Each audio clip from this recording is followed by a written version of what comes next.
Hello, my name is Niki Syrou. I'm a doctor of public health.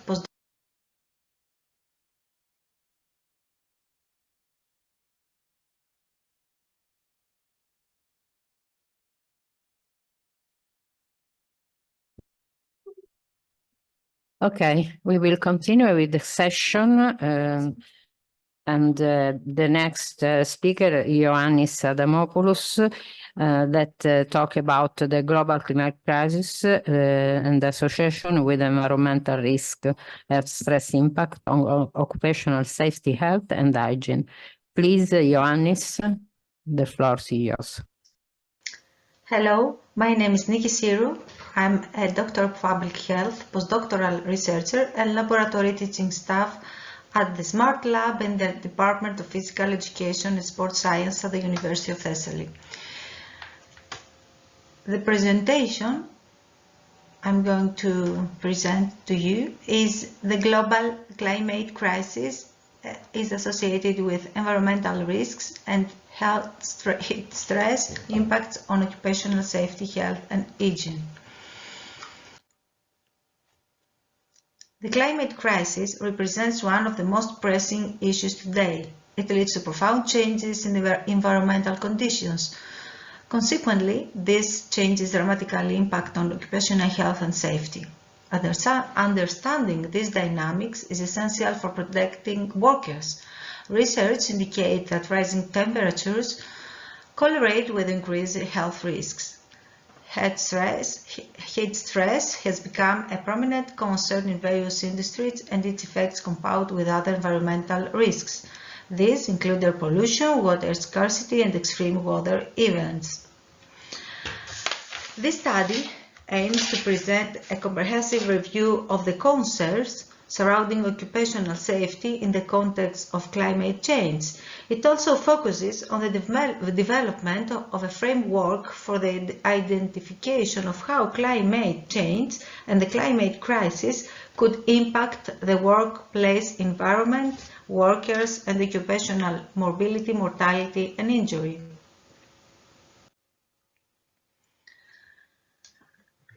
This is a scoping review of 45 articles published from 2014 to 2024 about climate risks, their interaction with occupational hazards, and their effects on the workforce. The review process followed a systematic methodology.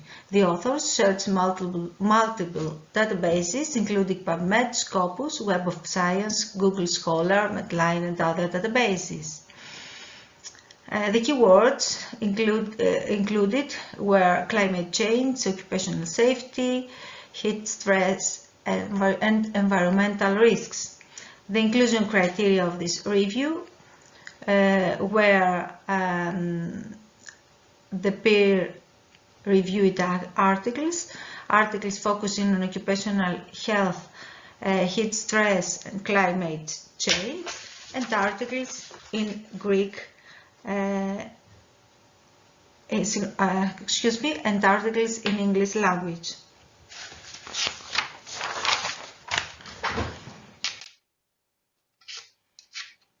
Figure 1 shows the Prisma flow chart of the selection of articles included in this scoping review.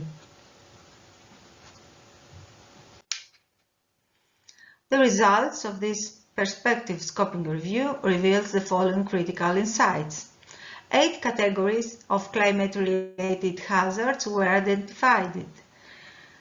Increased high temperatures, dust and air pollution, sun and cosmic ultraviolet exposure, pandemics and infectious diseases, diseases transmitted by insects and changes in ecosystems, industrial occupational diseases, changes and crises in the built environment, and extreme weather events. Another result is that air quality is significantly deteriorating during extreme heat events. This worsens respiratory conditions in workers. Increased temperature lead to higher incidence of heat-related illnesses. Common health issues include head exhaustion and heat stroke. Water scarcity leads to dehydration, exacerbating heat stress. Extreme temperatures increase emergency room visits. Higher instances of heat-related illness in outdoor workers. Positive correlation between heat stress and workplace accidents.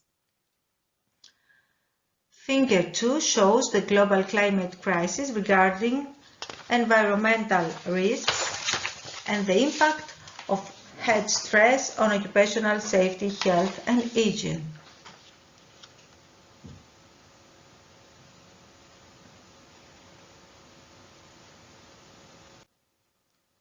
Figure 3 shows a schematic summary of the proposed links between occupational heat exposure and health and productivity.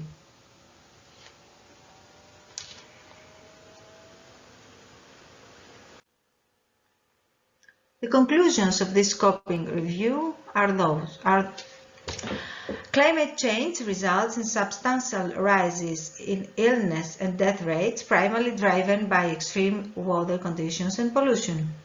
The individuals and communities most impacted are typical those in precarious economic and geographical situations. Public health policies must involve locally and globally to tackle these pressing issues effectively. The health impacts of climate change are various and affect different parts of the population. Collaborative international efforts and investment in preventive measures and adaptive strategies are vital to reducing these risks. As well, it is important to consider the possibility of interactions between known hazards and new conditions on workers' productivity, especially those who are most at risk of heat-related illnesses. Thank you very much for the attention. This is Niki Syrou.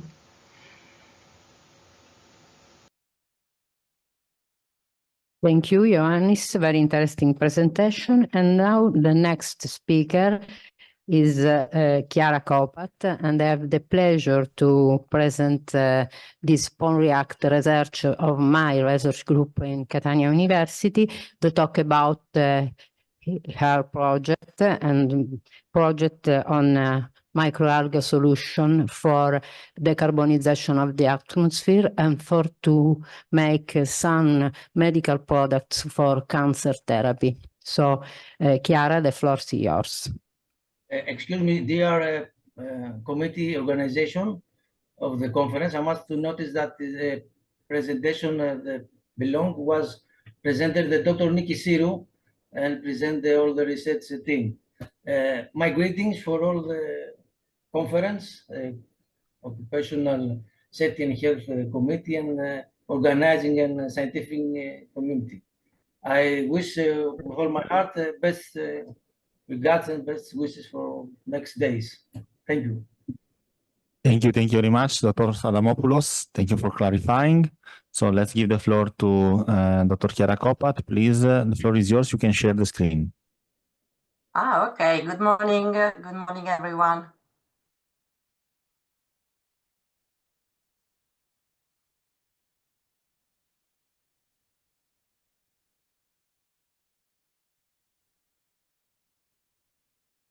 Moment. If you prefer, we can also share on our side, but yes. Can you hear me? Yes, if you prefer, we can share on our side. Let us know. No, it's okay in this way. Thank you very much, dear colleagues.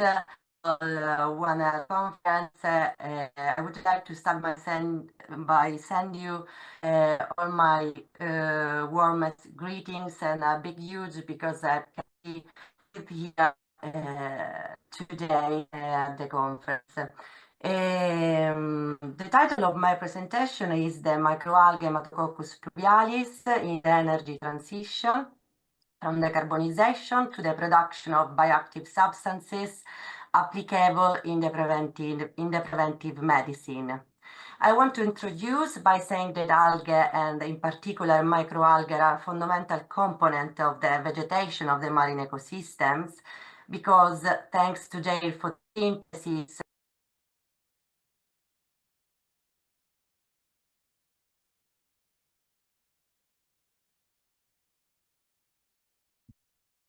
Okay, so I think the connection of Chiara In was the meantime, if there are some questions on the last presentation. She arrived. Okay. okay. Please, Chiara, go ahead. We lost you. what happened? I have to share again my presentation. Yes, please go ahead. There was like a lack of connection, and so you drop out. Moment.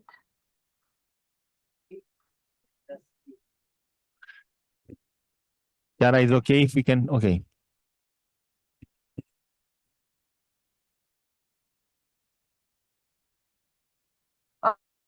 So, in this context, algae, in particular macroalgae, played a crucial role in allowing eukaryotic organisms to live and evolve.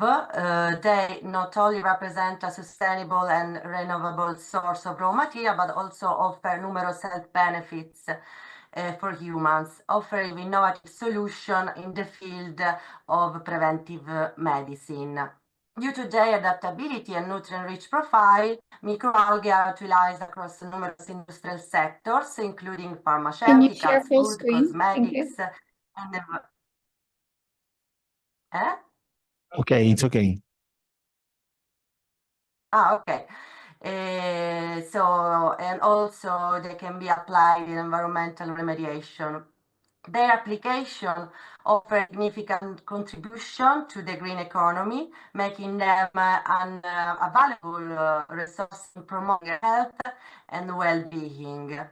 Furthermore, they offer a multitude benefits, such as high productivity compared to the terrestrial plants, with their cultivation characterized by high environmental sustainability, minimized land use, and a substantial potential for reducing food loss and waste. These qualities position microalgae as a key component in fostering sustainable practice across various sectors, directly contributing to the achievement of several sustainable developmental goals.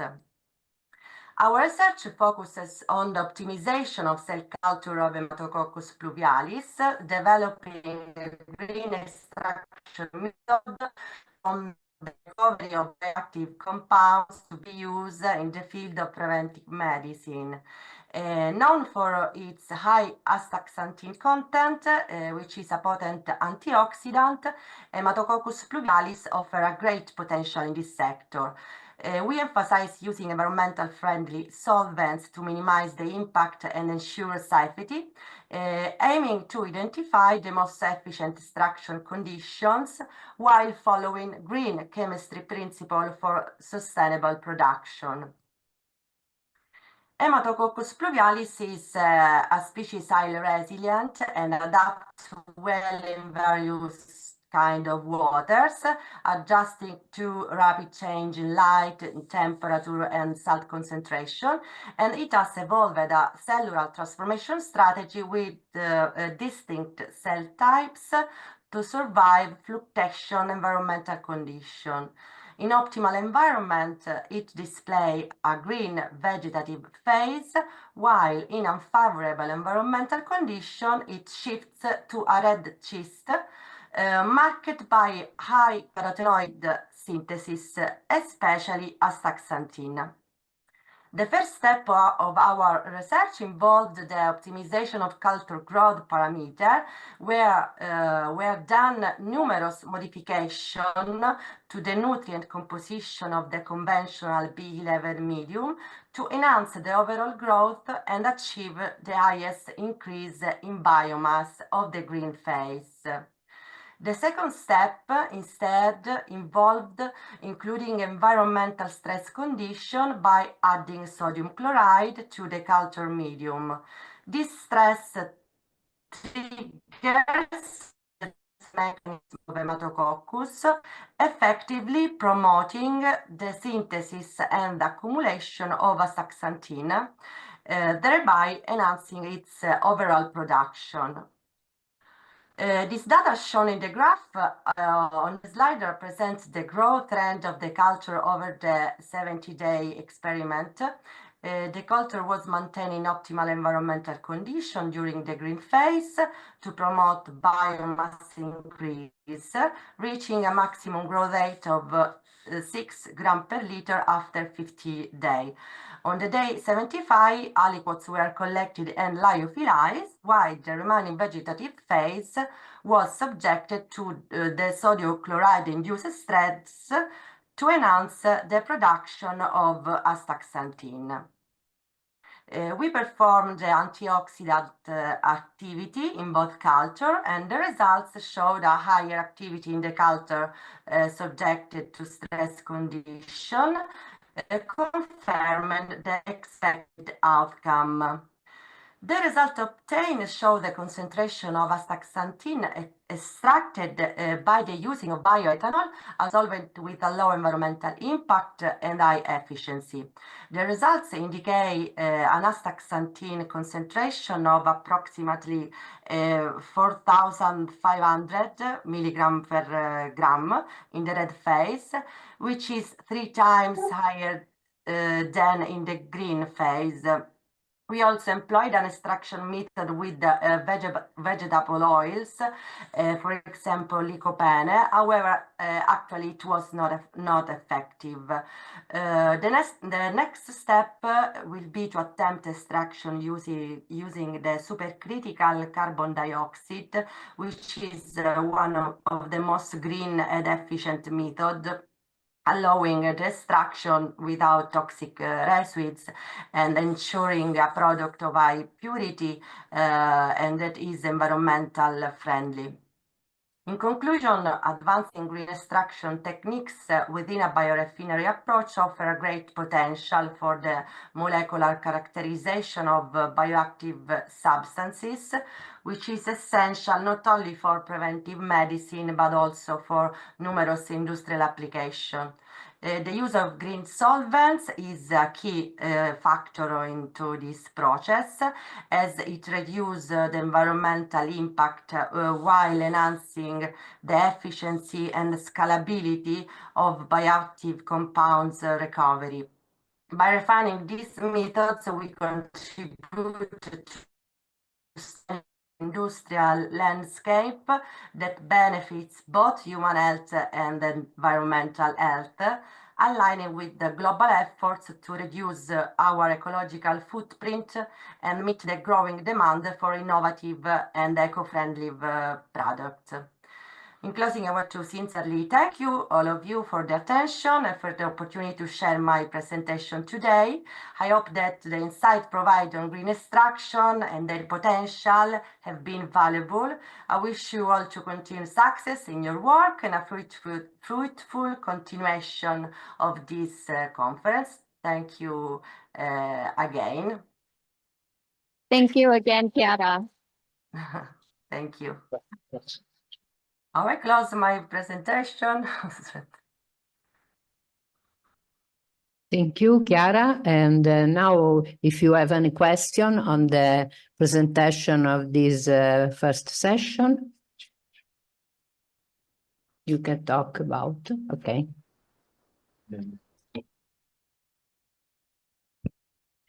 A question for Maddalena, please. Climate change is worsening and the population is aging. How this condition can influence the urban planning?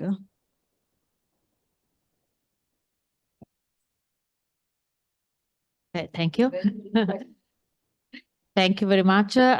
This is a very big question because we work on elderly people. We work a lot in our research team. We have got also some researchers that are focused on old people and on the design of building for old people. So what we can do in this meeting, we are speaking about climate change. So at the same time, the same research that we have done for young people, for children, we have done also for elderly people. So we know where they are, and more or less are the same places where we find young people, because they are the most density, the most area of Milan with high density. So if we work with to try to improve and to do more adaptive the area where we find that concentration, we can improve the health also for older people. But it's not enough.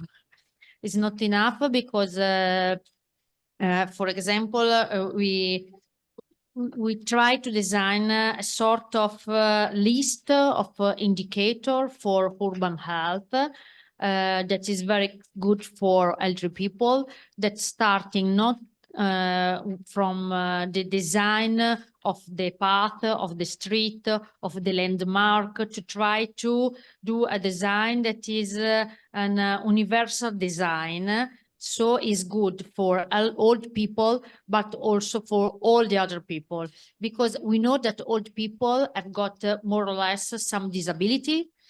So maybe some physical disability, but also cognitive disability. But if we do a city that is right for them, it's good also for all the people that has got another disability, also if they are young, but also if they have got a temporary disability, because sometimes we can have a headache and we don't understand very well the space. Sometimes we have got children and we have got a temporary disability, because we can do the same things and we can do, go in the same places. So we are trying to work in a street level to do all the space more accessible and also more comfortable. At the same time, you have to work also on building, because we know that elderly people are growing up very fast, and we have no services. We have no healthcare point for them. So, for example, with the Recovery Fund, we financed more than 1,000 community health centers that are dislocated in all the urban space, but also in rural space. Every 50,000 person, there you have to build one. So that are the place where old people can go to have mental assistance, physical assistance, and supports. We start from them. Then we don't know. Thank you. Other question, please, Prisco. It was very interesting, Chiara, the presentation that you made, because astaxanthin is a very promising substance for potential application in preventive medicine, especially in the prevention of hyperglycemia, or also for obesity. My question is if it is true, and in which way, if you, to your knowledge, that there is a clear difference, even 50%, in the activity of the natural substance compared to the one who is extracted in laboratory, and if you have an idea of the potential activity of your compound extracted as you have described. Thanks. Thanks, Priscio, for these questions. I agree with you, and I am studying this topic. Recently, I have just finished a systematic review on astaxanthin and its potential application in cancer therapy and prevention. And there are several articles comparing the effect of natural astaxanthin versus the synthetic astaxanthin. And in all the works, I found that the natural astaxanthin is more and more effective and cytotoxic against, for example, cancer cells.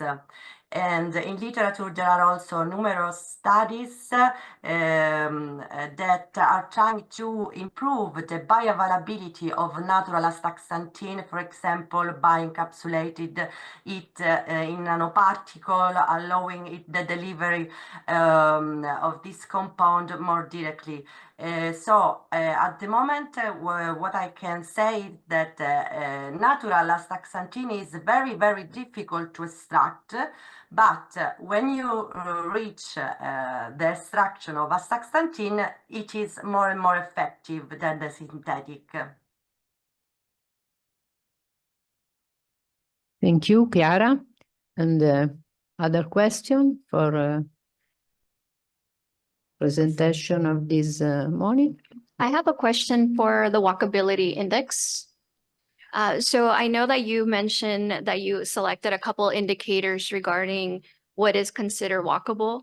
I wonder if you also, for the safety aspect, you also considered crime, the lighting aspect, pollution, if it was accessible for people with disabilities, and also looking at the walkability index in the morning, at night, in the afternoon, just to know what really is walkability, right? So we can interpret walkability in different ways. I'm not sure to understand your questions, but I will try to explain what we have done. We tried to define what is walkability. So if you, one of the indicator was the safety, and the indicator safety was only for the safety, not with crime, but only the safety to walk. Okay, so the well maintenance, the light, if you, what is safe for don't, if the street is not dangerous for yourself, okay, in that indicator. But in the other indicator, we was more than 20 indicators that we analyze for the walkability index. In the other indicator, there are also the light. So how is the lightness? And there are also if the green, the presence of green can give you a right view when you walk. So it's not if the green areas is something that can improve some crime or not. And so the safety area is interconnected to all the other indicators. It's not just in that indicator that we call safety, because it's long to explain. Maybe you can understand better in the article, but every indicator is, I've got the description. And in that case is only the safety of walking, but the safety, like the comfort, is something that you can find in every indicator, not only in one. So it's transversal. For define all the indicator, we made first of all a literature review to understand what there was, and we chose the indicator that are more often used. Then we improve that indicator with other one specifically for health, because more of the most of instrument that we have found was only for environment or for the urban perception, but not for the health aspect. So we made a focus group and some interview with public experts, and we try to improve that indicator also with the perceived aspect and the health aspect. And then we completed the tool, and we made we call every indicator has got a weight, and for define that weight we have to do we use the methodology that called, just a moment, panel to expert. So we put all the indicator, we give all the indicators to some expert in a different field: social science, public health expert, architect, urbanist, and psychologist. And then we ask them to give an evaluation to every indicator, doing a relationship between two indicators. So they made a big work, and at the end we have got the weight of each indicator, and also a sort of validation of the indicator from their opinion. Thank you. Obviously, the good urban planning inside there are many plans for walkability, for the reachability of the main street, for the building that are important for the children and so on is important. So the integration of all this can make more sure the city and the walkability of the city. I think this. Yes. This is something that we didn't do, but last week we met with an expert from Chile. He's a mental expert of urban health, and he made a very nice research with this instrument that he called walk survey, and where he and other experts work with people in the neighborhoods and try to summarize the emotion that they have when they work in that area, and at the end they summarize some result. And for example, they said that if there is a big tree, very that can do a very big shadow and a dark situation on the street, their behavior is not safe. In the other side, the street with the tree, but not so big, and with the bigger distance from one tree to another one, feel like more clear, more empty, and the person feel very well. So I think that to really understand what is good for walkability is very difficult, and we have to always improve our instruments because the research is going on, and we have to every 2 or 3 years do the same review to understand what there is in the research file, because I think that is something that is something new, and we have always to improve ourselves, our work. No, thank you. And like you said, cities are always evolving. So it's also, our technologies also have to evolve. I think I had one more question for Julia Bossi, who's online. I know she talked about climate change and also mental health. I just wanted to have a better understanding if also different age groups were considered in this research, and also looking at different types of people and different types of geographies and its connection. Julia, are you there? Yes. Thank you for your question. And I couldn't completely understand the question. So you asked whether I consider vulnerable groups?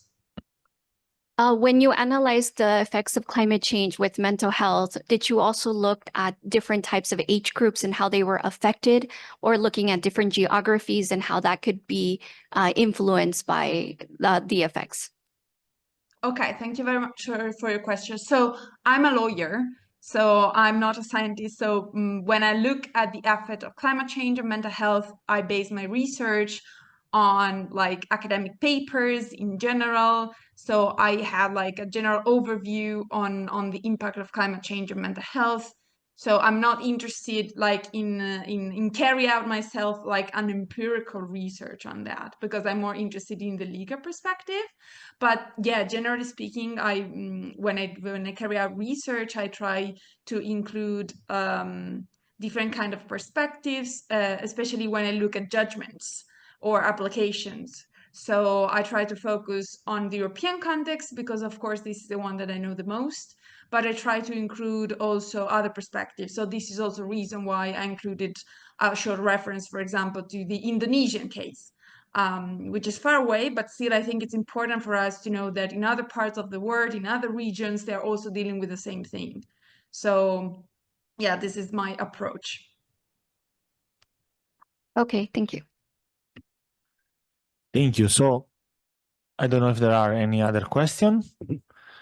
Even though we can move to the next session, we addressed the ecosystem, the part 2 of this ecosystem resilience track that is related to responsiveness. So I'll give the floor to the chairs of this session, Dr. Gabriela Fernandez. So please.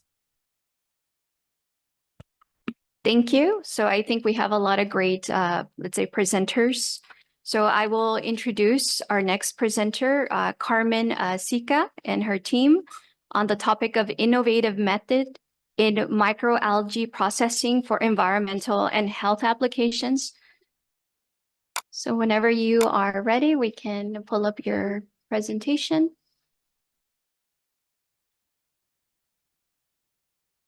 Thank you for the presentation. Thank you. 2024 has more natural disaster than 2023, like two earthquakes, floods in North America, and cyclone in Mediterranean islands, such as Mallorca. And the temperature is more high than last year. This is the climate change. And with the as project, we aim to minimize the effect of the climate change, because we take the CO2 but by cement industry, and we put this CO2 in the grow microalgae. Oh, sorry. Last year, we say goodbye with hope of the grow more spirulina, with the try extraction with low environmental impact, and with creating a drug or a cream for the medicine preventive. But why we use the microalgae? The microalgae is very important to combat the climate change because they suck the CO2. So they are doing the less contamination, and they production more protein, lipids, and vitamin than another products, like to eat fish and vegetable. They doing photosynthesis and they production more oxygen than the terrestrial plant. So they are very important, not only for the marine ecosystem, but the terrestrial ecosystem too. Last year, we say goodbye with this graphic. In this graphic, we can see, we can see two lines. The first line, it's the grow with our medium. We modificate the normal medium. And the second line, it's the grow with the normal medium. we have the same grow in the same time, but we have a little bit biomass with the our medium. This year, we don't have a graphic, but we have more biomass with our medium. So we have more spirulina.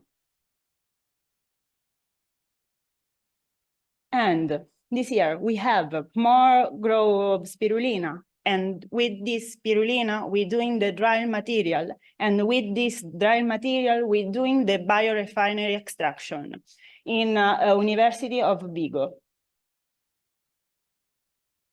But what we extraction, what is the spirulina have more biocompost, like to fatty acid, phenolic compost, and phycogenin. Phycogenin is very important, is a pigment and is very important for obesity, for the combat of obesity, for the combat the radical, the free radical, and it is a very potent anti-inflammatory.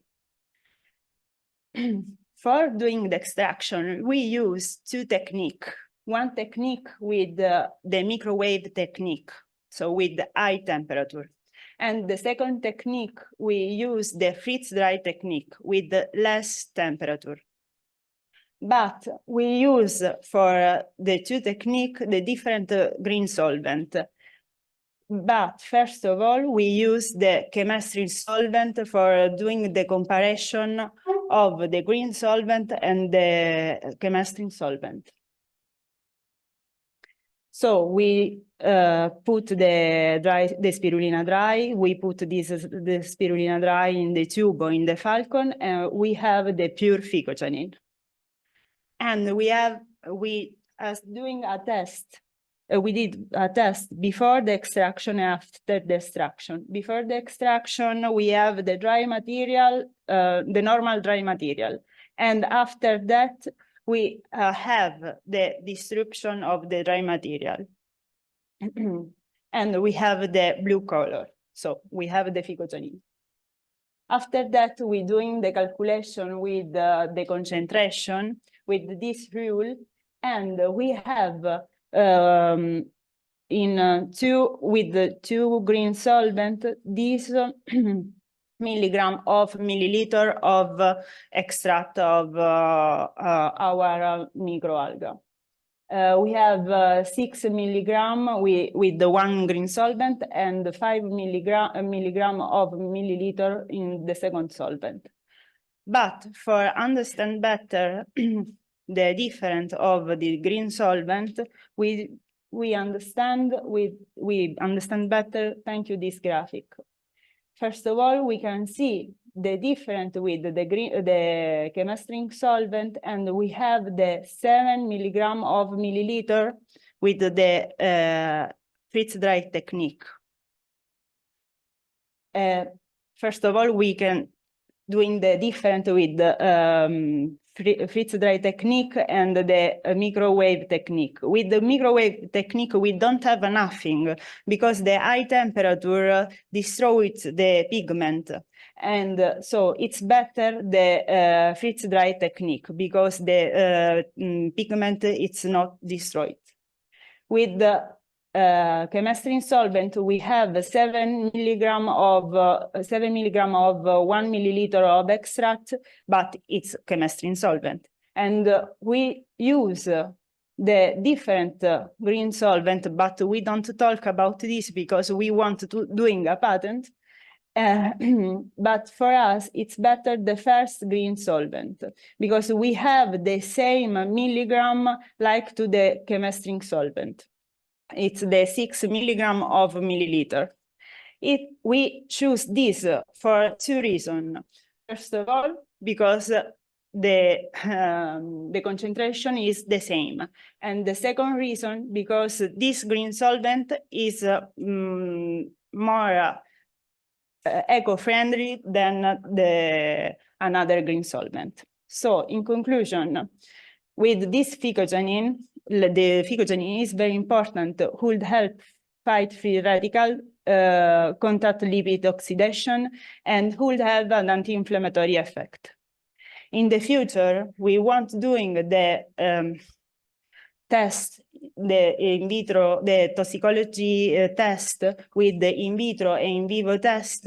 And after this test, we want doing a cream for the medicine preventive or a drug. Thank you for attention.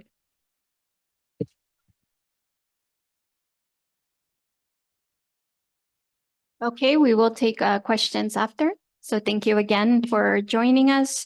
Okay, our next presenter is Ioannis Adamopoulos and his team. The topic is climate change risk impacts on public health correlated with air pollution, African dust in South Europe. So whenever you're ready. Hello, I am Niki Syrou and I'm laboratory teaching staff, Doctor of Public Health, postdoctoral researcher at the Smart Lab, the Department of Physical Education and Sports Science at the University of Thessaly. My presentation is entitled Climate Change Risks Impacts on Public Health Correlated with Air Pollution, African Dust in South Europe.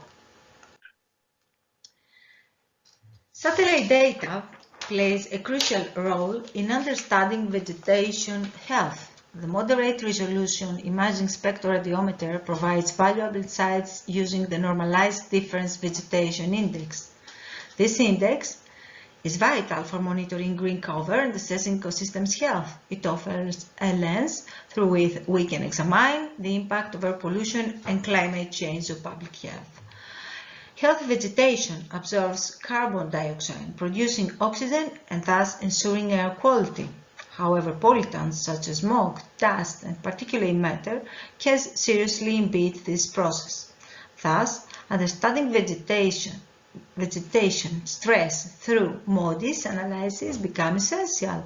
It helps reveal the intersecting impacts of climate change and air pollution. Climate change worsening air pollution issues, increased temperature and variable weather conditions affect the dispersion of pollutants. This situation poses significant public health risk, in particular for respiratory and cardiovascular diseases. This study aims to present a comprehensive review of climate change-induced air pollution dynamics due to African dust in South Europe and its impact on public health and environmental sustainability.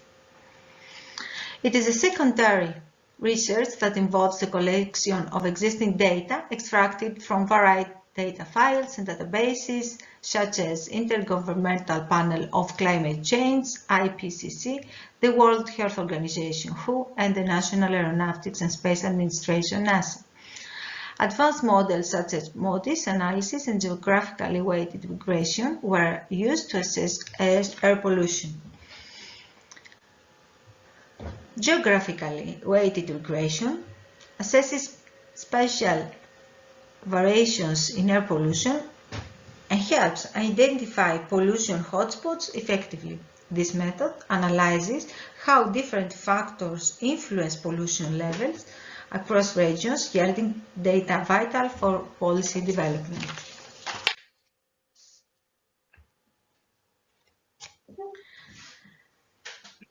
The results are, you can see the results via these figures. Figure 1 shows the observed and projected changes in carbon emissions and temperature. Changes in global average temperature on the right depend on observed and projected carbon dioxide emissions from fossil fuel combustion on the left and emissions of carbon dioxide and other heat-trapping gases from other human activities, including land use and land use change.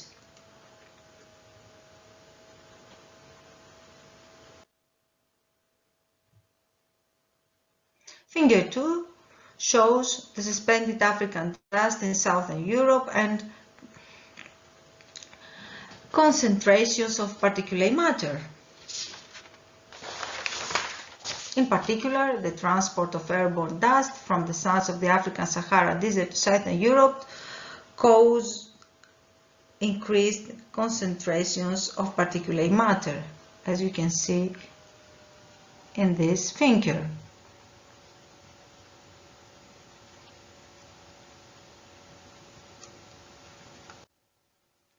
According to WHO data, almost all of the world's population breathes air that exceeds WHO guidelines limits and contains high levels of pollutants, with low and middle income countries being the most exposed.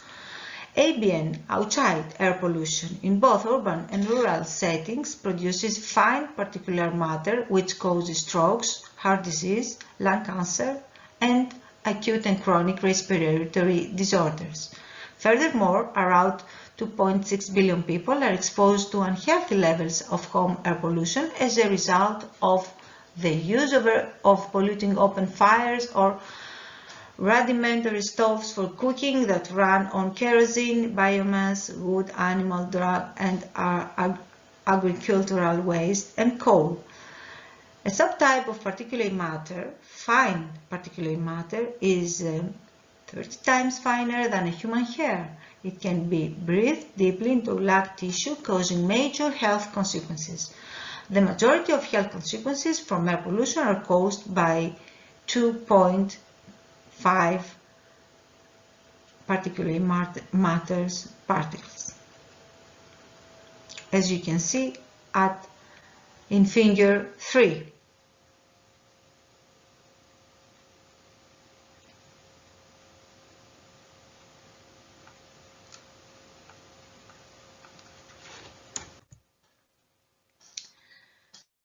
In figure 4, you can see the prediction of daily maximum dust particle concentration at the surface level from the Copernicus Atmosphere Monitoring Service regional ensemble.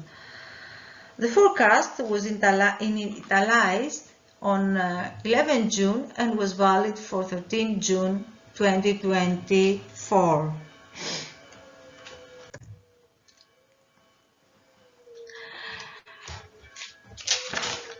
In table 1 shows a standard level of criteria for air pollutants and their sources with high impact based on the European Environmental Protection Agency.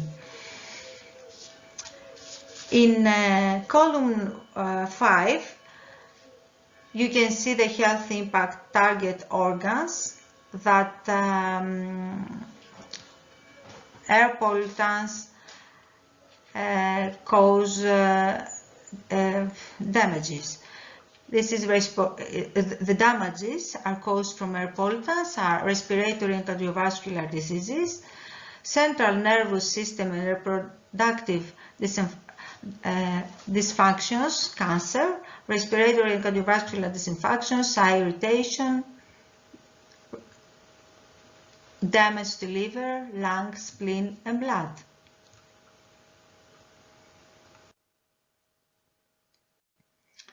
Figure 5 shows the impact level of climate change risk on public health, air pollution, African dust in South Europe.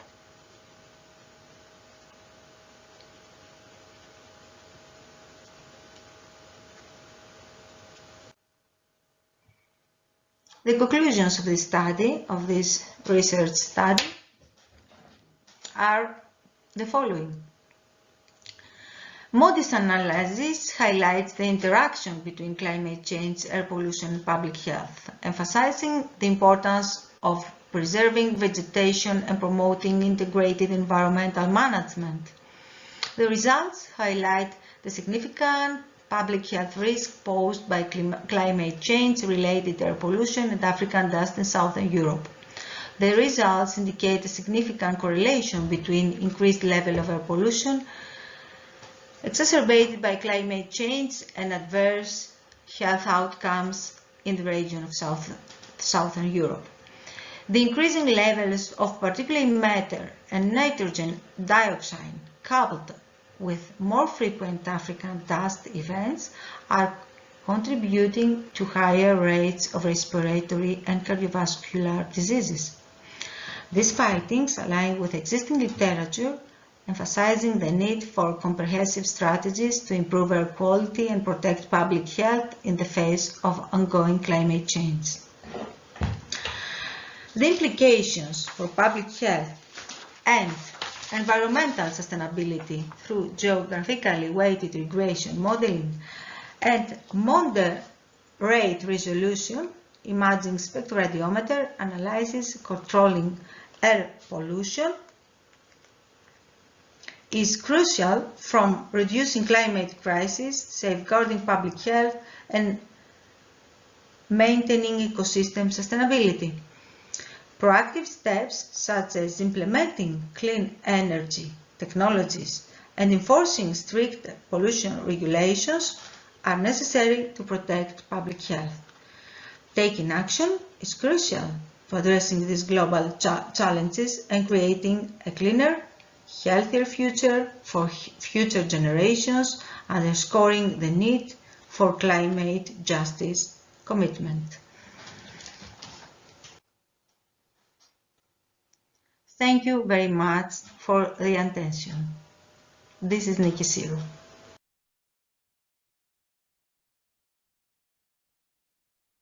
Okay, before we move on to questions, we have one more, which is a poster presentation.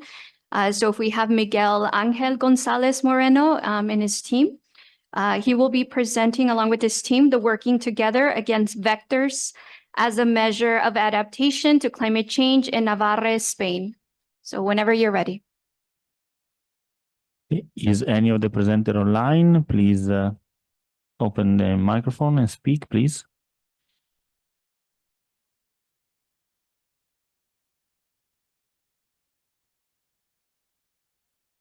Okay.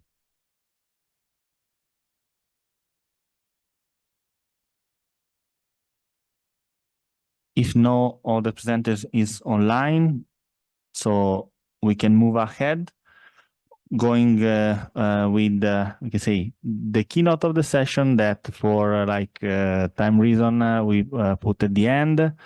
So there's been like a change in the program. Nina Echeverri could not join, but on her behalf we have Joan Saladich from the Geoskope Università Politecnica di Catalunya, and we'll address a topic that is actually very interesting and also very forefront, is the use of AI for also prediction for address data and also predict climate change and health risks. So I think that Joan is online. Yes, perfect. So, oh no, I see also Miguel online. I don't know if Miguel, you can go with the presentation before Joan. I saw that he has already joined. Miguel, can you hear us?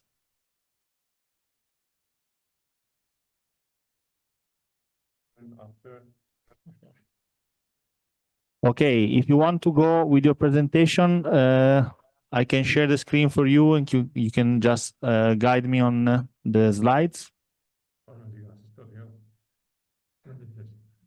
Sorry for a connection. Okay, no problem. So please go ahead. Just tell me when you want to move the slides. Good morning. Can you hear me? Yes, please, Miguel. Okay, I'll start. Okay. First, sorry for this inconvenience. We have a little problem. So, good morning. First of all, I would like to thank the organizer for the event. It's a pleasure to participate in it.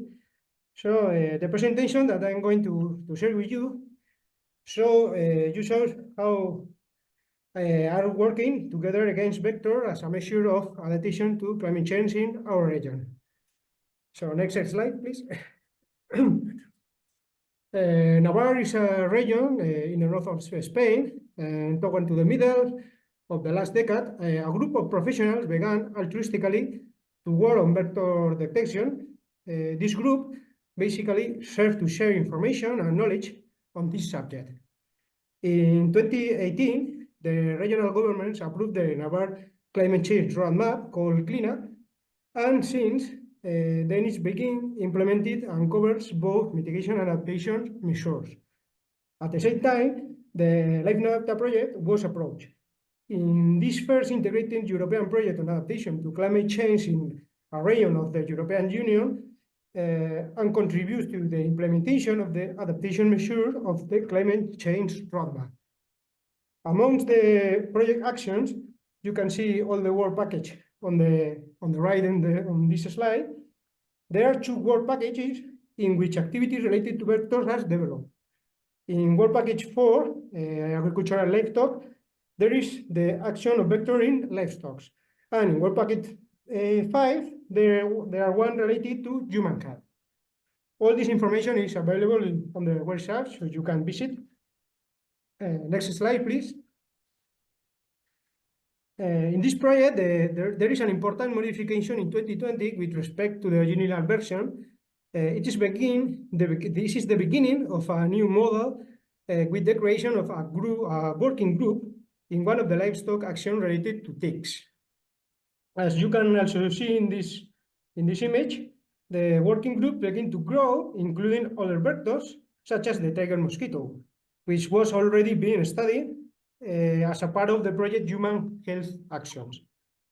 In addition to this, the members of the working group were not only project partners, but other interested stakeholders began to join the group up to the present day. Next slide, please.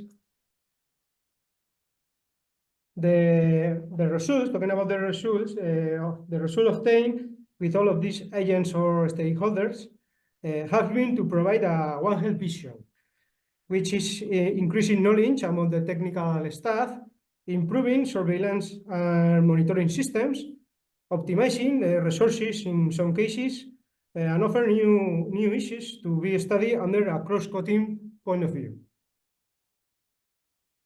Next slide, please. So finally, the current objective is to formalize this working group. This should provide a better assessment for making decisions. Moreover, if this is converted as an official vector commission or One Health Commission, it will guarantee knowledge sharing and maintaining relationship between the department and other entities on a very important issue such as human and livestock health and emerging disease also.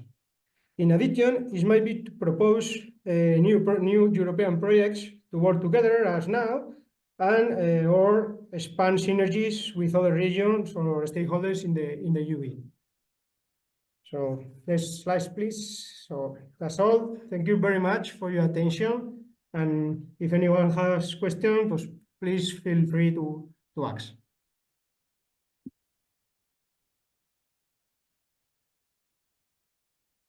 Thank you very much. Now let's go to Joan Saladich to close the session and then, of course, address questions. So, Joanna, I don't know if you can hear us and you are connected. Dr. Joan Saladich is from Geoskope, Università Politecnica de Catalunya. So the floor is yours, Joan. Let me know if you want to share the screen also. Thanks a lot. Can you hear me, by the way? Yes, yes. Great, nice setup. Thank you for joining. For the introduction. I am Joan from Geoskope. We are a climate intelligence startup, not in a spin-off.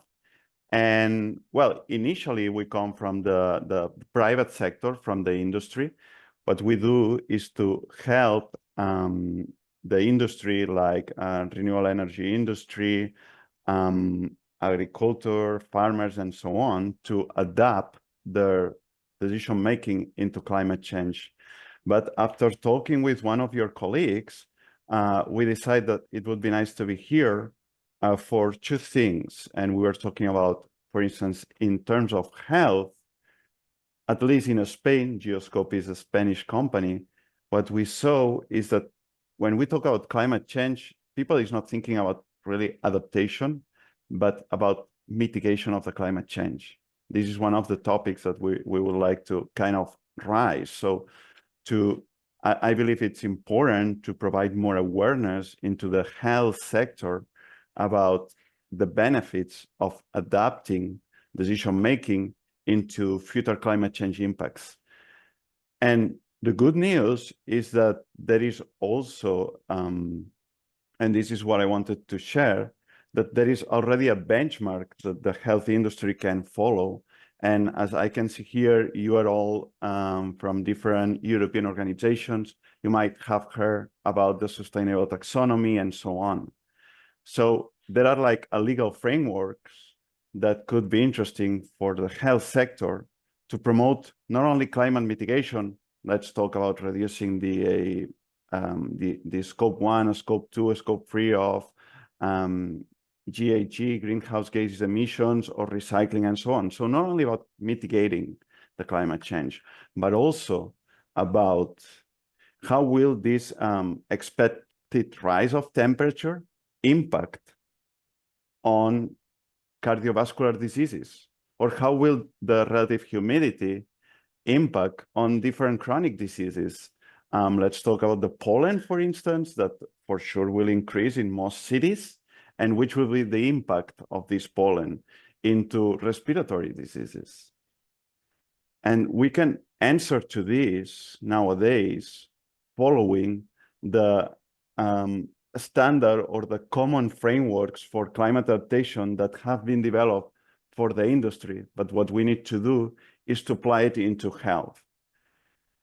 The other good point, and this is something that I think it's interesting to raise, is that when we're talking about the climate projections, and we have to provide awareness on that as I am on this field, we have to be very careful too, because a climate projection is, let's say, a trend, a big picture, an estimation of the expected impact of climate change, but it's not a prediction either.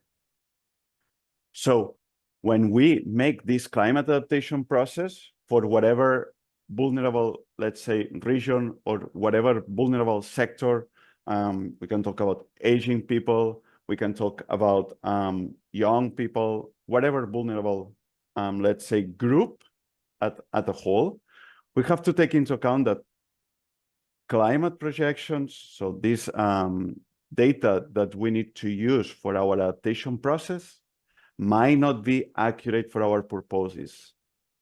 And this is something that we have to take into account. There are methodologies, there are post-process methodologies that can help us increase the accuracy so that we can conduct a regional assessment over a vulnerable group. But it is important to take this into account, because from the industry standpoint, this means like this information is not useful per se, to transform it into useful information. So with this, let's say 10 minutes of introduction, my goal is to provide awareness that we have a benchmark to follow, which is the industry. We have a legal framework to check. And on the other hand, also be careful, because these climate projections might not be enough, let's say, for your adaptation studies. This is what I wanted to say to you. I am Joan Saladich from Geoskope. And if you have any doubt or any comment, please share. I believe that it's a good moment to evaluate what could be climate adaptation on health.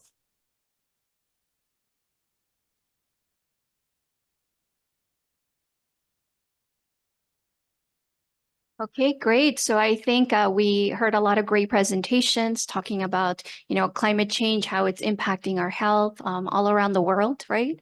And how different types of methodologies can help us assess some of these different hotspot areas that are occurring around the world. So I think maybe we can open it up to questions to some of our previous presenters. Do we have any questions?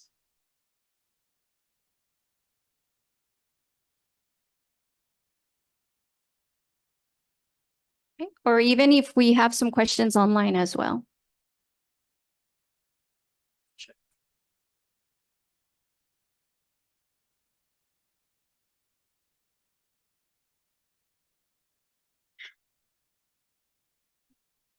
Okay, it seems that we are all hungry. I think that we can close the session. So please, Dr. Fernandez, you want to comment all over the contents of this session?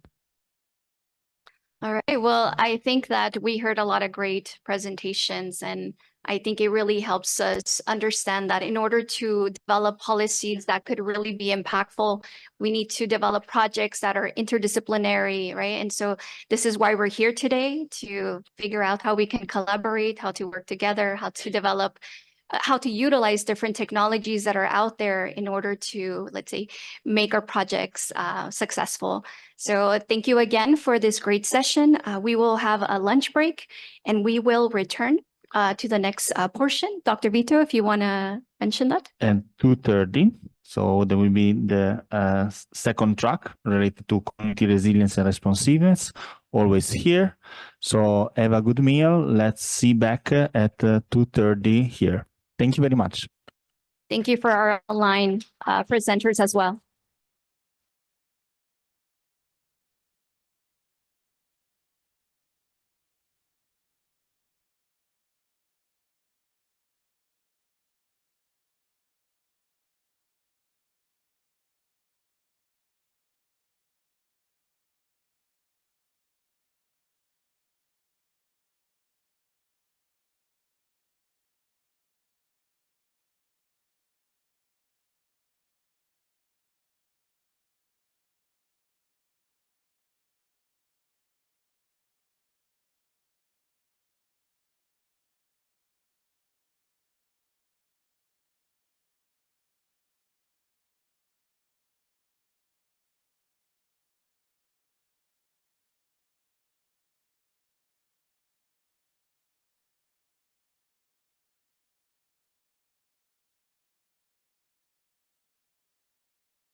So welcome back.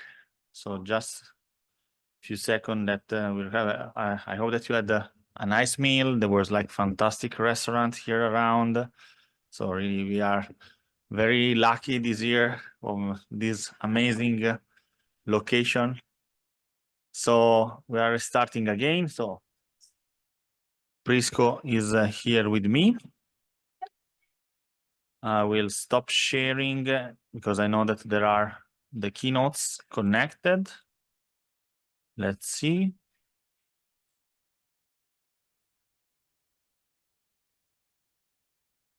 Okay. So just one moment.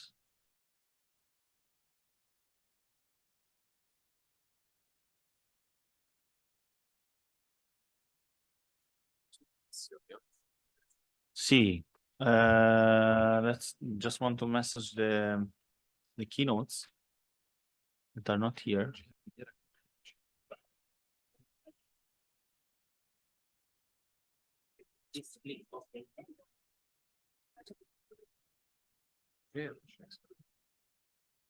Just arrivando. Yeah, just a few minutes that we have also to wait the keynotes to join. I just brought them. Dell'Università di Catania. Faccio presentare lei. Sì, E a me adesso... invece posso presentarla io. Va bene, va bene. Però si deve connettere un attimo.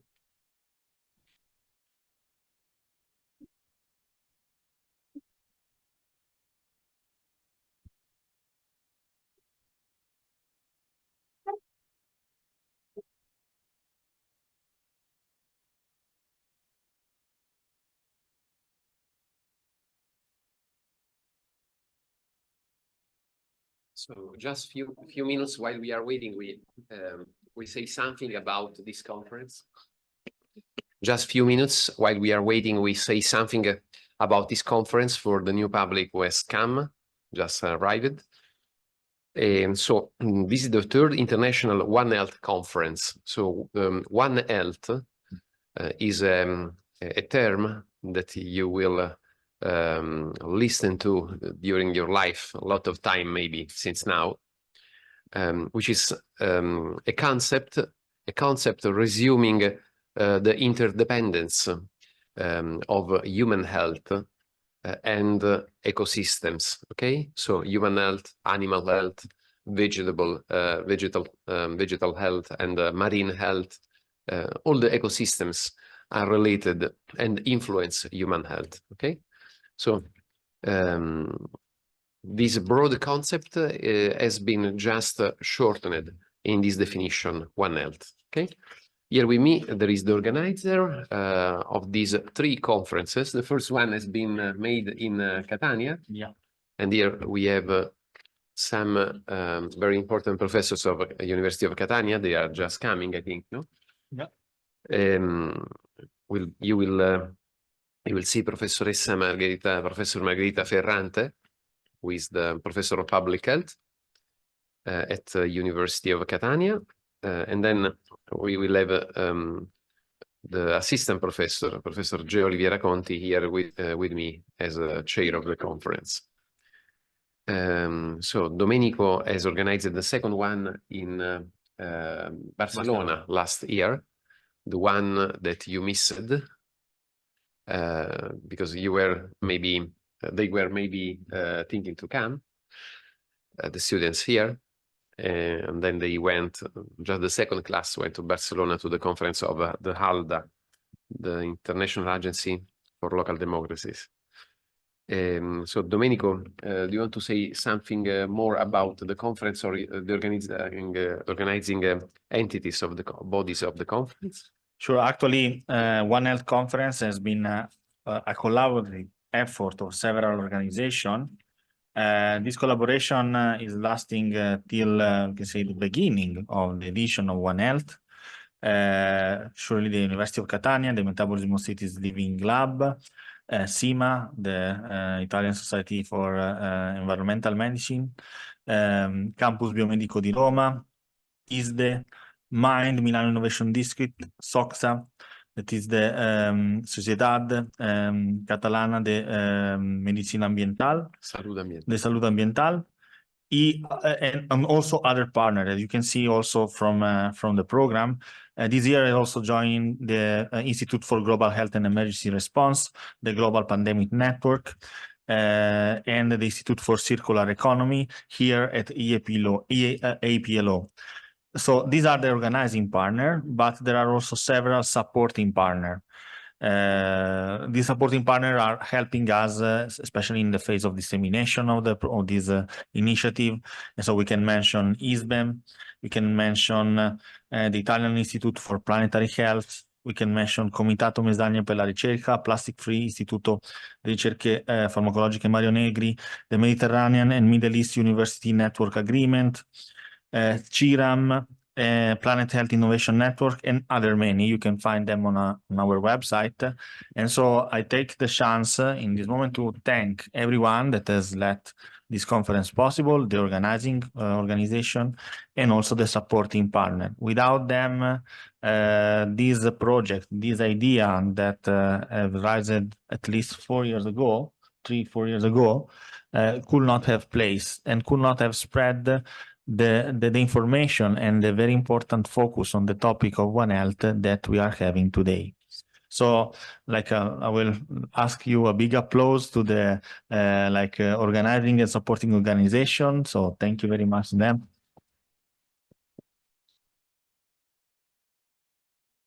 So, saying that, I think, Prisco, that maybe we can start. Today, we have also a special guest. I didn't tell you, but I'll tell you now. Yeah, we have a special guest that is coming. She's coming from Barcelona, where the conference, the second One Health conference take place. And in the morning, we saw how important it is to have a multidisciplinary approach, not only health science, but also, for example, architecture, urbanism, and so on. And on that, I want to call on the stage Xel Manresa Tragani, that I know that is here. She came directly from Barcelona to show a project on health and resilience architecture, a case study in Barcelona. So, Xel, maybe we can start with you in the meanwhile that we are waiting for the keynotes. Okay. You see how the One Health concept is so interdisciplinary. We have an architect speaking at this conference, no? But we had also one this morning, another architect. Okay, so just 1 second. A big applause in the meanwhile to Xel. Okay, so just let me share the screen. Okay.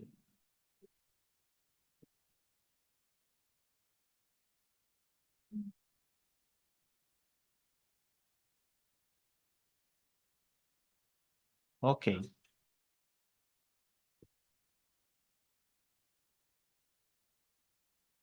So, Xel, the floor is yours. Thank you. Good afternoon.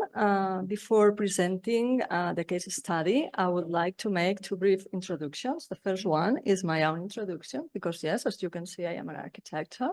I'm not a scientist, nor a doctor, not a researcher, which means that I'm here today because we are some kind of researcher some kind of practitioner, sorry. Do I have to begin again? No. Some kind of practitioners of the aspects that you research. I'm feeling is that working? Yes.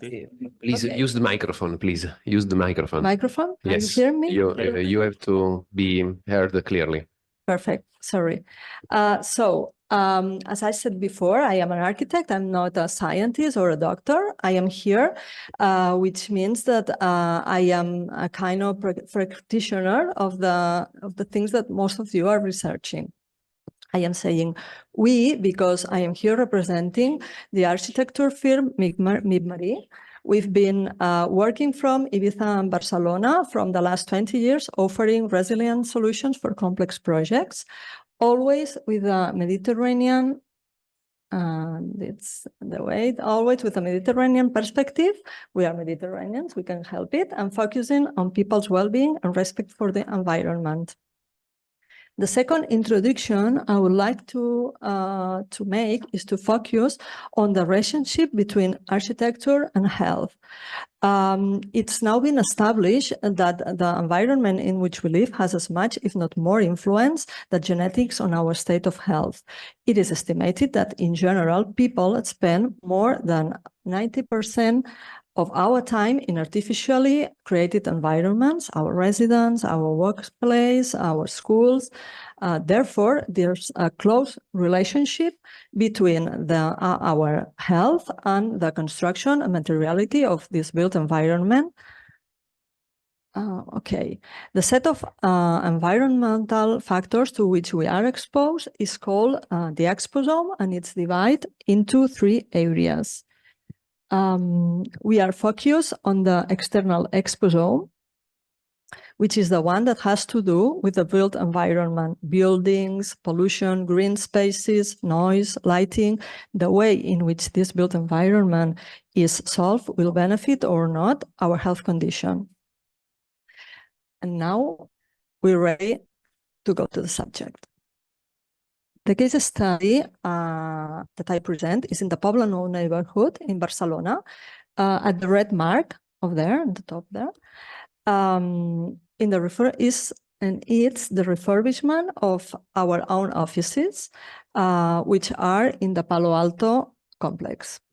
Palo Alto, as you can see, is a group of industrial buildings and streets which has been transformed. Nowadays, it's hosting companies related to artistic and cultural creation. The Palo Alto side is close to the traffic, to the road traffic, and that's very important because on the one hand, this has a low noise environment. Sorry. And on the other hand, the outdoor spaces between buildings have been converted into a large garden that works as a green lug for both the people who work there and the neighborhood. The refurbishment of our offices has been limited to adapting the interior space for office use, renewing the EMP networks, lighting, finishes, and designing or implementing the furniture. As you can see, it is an open space under a large roof, bathed in natural light and with a high tree inside. We show you this intervention, especially because its simplicity, demonstrating that we can achieve health benefits with few interventions, and because it has been carried out on a tight budget, which is never a bad thing. The healthy construction, in which, in fact, is one that is adapted to our biology, covers up to 25 different aspects. In this case, we'll focus on the 6 that are shown on the screen. So let's go to them.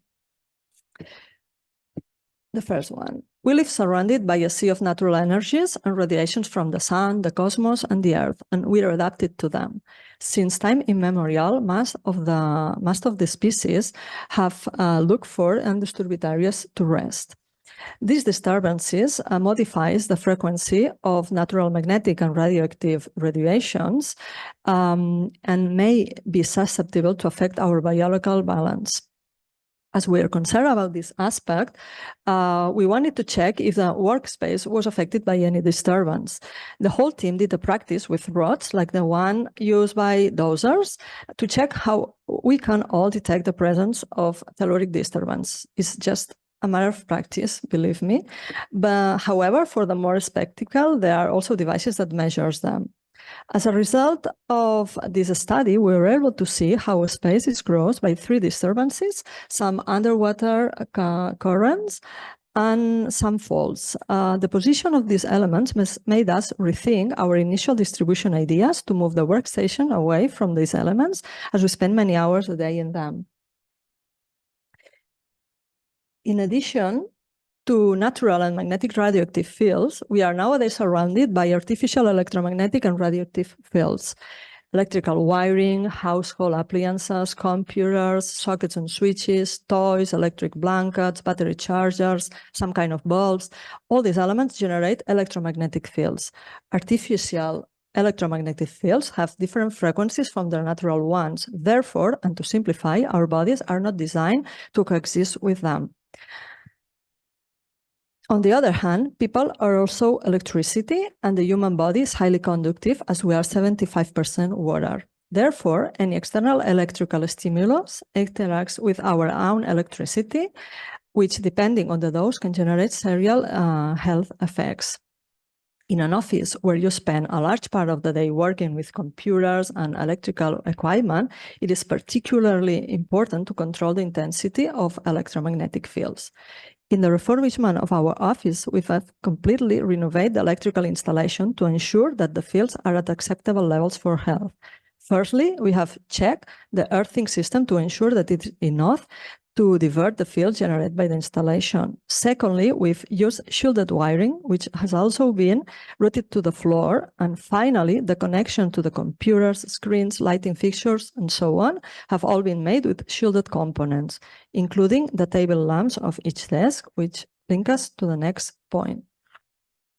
Light is the visible part of electromagnetic spectrum and includes all the colors we can see. Sunlight varies in color from sunrise to sunset. Early in the day, the tones are more violet, at midday greenish, while at sunset they are reddish. This dynamism of sunlight reaches our brain through our eyes, which, depending on the color of the light, order the secretion of certain hormones and functions. Therefore, and mainly, it is very important to have enough natural light indoors to keep circadian rhythms working properly. For artificial light to be healthy, careful design is necessary, which requires a very expensive explanation. I will highlight only three key aspects, which are to reduce during the day the colors of natural light as much as possible, to have a variable color temperature, or failing that, a warm one, and to have a flicker of less than 2%. Fortunately, the space in which we work receives plenty of natural light, which allows us to work all day with only natural light. For this reason, we decided to resolve the artificial lighting with individual lamps on each desk, as they only serve the support to natural light and allow each person to make use of it or not. These shielded lamps, which do not generate electric fields, have been equipped with biocompatible bulbs with an ICR of 95%, a color temperature of 2700 Kelvin degrees, and a flicker of less than 1%, sorry. Another very important aspect to take into account is air pollution. Air pollution. Sources of indoor air pollution are found in building materials, in maintenance products, biocide treatments, and personal hygiene products. Depending on different aspects, the effect on people's health will differ. However, it is important to remark that even very low levels are dangerous. It must be considered too that we are exposed to many substances at the same time. This is called the cocktail effect. Today, we have a lot of information about the risk to our health from exposure to a particular substance, whether it is an endocrine disruptor, mutagenic, cancerogenic, but not about the combination of substances to which we are exposed. I would also like to point that nowadays the air inside buildings is often more polluted than the air outside. This is even in the big cities, because in addition to the pollution from the outside, there is also pollution from the building materials and finishes inside. It is therefore important for us to carefully check the labeling pictograms and ingredient sheets that warn us of the dangers and effects on human health when choosing the materials we propose. In the project that I present to you, we have taken this into account in the choice of all finishing materials used and in the furniture.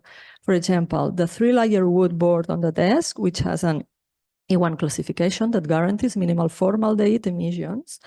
Also in its finishing treatment, which we finally have carried out with a vegetable-based oil free of volatile substances. And finally, in the painting of existing wooden partitions, which has been carried out with a soy-based vegetable paint, not milk paint, which guarantees no emissions of volatile substances. As humans are moving farther and farther away from the natural environment, it's not surprising that nowadays mountain tourism is on the increase, as well as the approach to the forest. We need nature.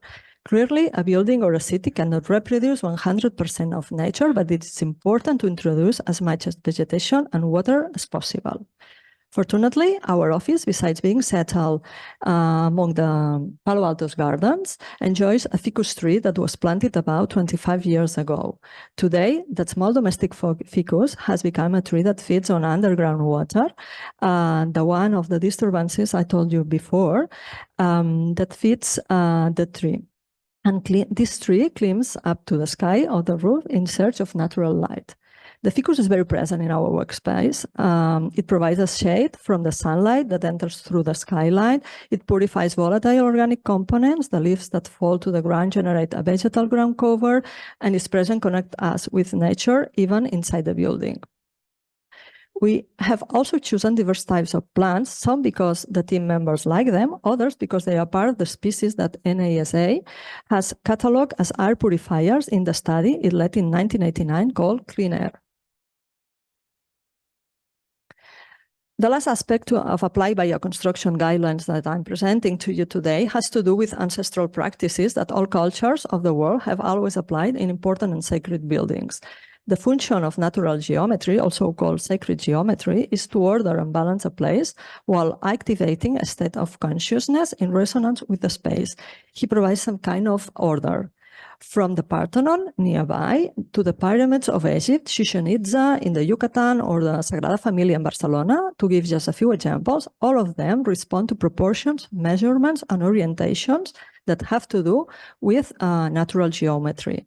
In our case, the concepts we have applied have focused on the design of the desk that respond to the harmonious proportions, both in tabletop size and height, as well as on the distribution of the space. We have two different areas, the work area and the meeting area, and both are two proportion spaces according natural geometry. This is, like the first point I have presented to you, a much more sensitive aspect open to debate. We know it. But we didn't want to stop sharing it with you because, on the one hand, it helps to bring architecture and spaces closer to other senses beyond the visual one, as we understand this tends to be too predominant nowadays. And on the other hand, we reckon that to bring back and activate the natural sensibility that connects us with the planet, and which we have so much hidden nowadays, can also help to improve the One Health. So this is all I wanted to explain to you today on behalf of the whole team. Thanks to the organizers for inviting us, and to everyone to your attention. Thank you.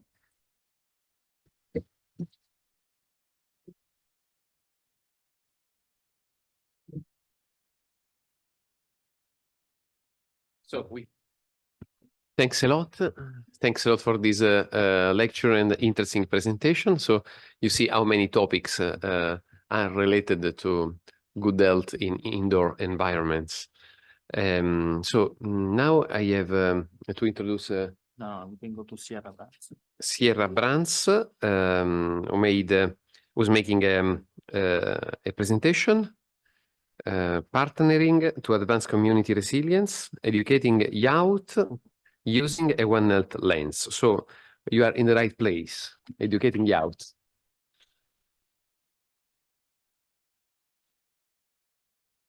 Where do you come from, Sierra?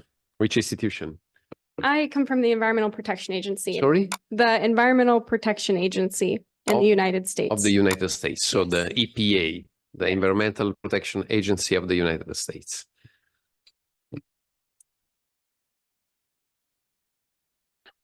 Yes, wonderful. So welcome, everybody. Thanks for having me here today. So like I just mentioned, my name is Sierra Brands. I am with the Environmental Protection Agency in the United States and the Association of Schools and Programs of Public Health. So I am also on EPA's One Health Committee. And in addition to that, I wanted to recognize some of my team members. Their names are up on the board, but that's Jose Zambrana, Gabriela, Thomas, and Lat Cadelli. So before I start, I just want to share what the EPA is and what they do. So they're dedicated to protecting public health and the environment. And they do this through a variety of ways, such as regulations, education, and promotion. Next slide. I might be able to do it. Okay, so to begin, climate change impacts the health of people, animals, and our environment, and requires a holistic approach, which is One Health as presented on the board. So this takes into account the interconnectedness of each of them. Climate change affects many people. However, the most vulnerable populations can include children and youth. And building resilience and empowering youth and communities is essential in combating the climate crisis. Lastly, while there are various ways to create resilience and empower people, an effective way to accomplish this comes from education and strategic partnerships, which I will be talking about today.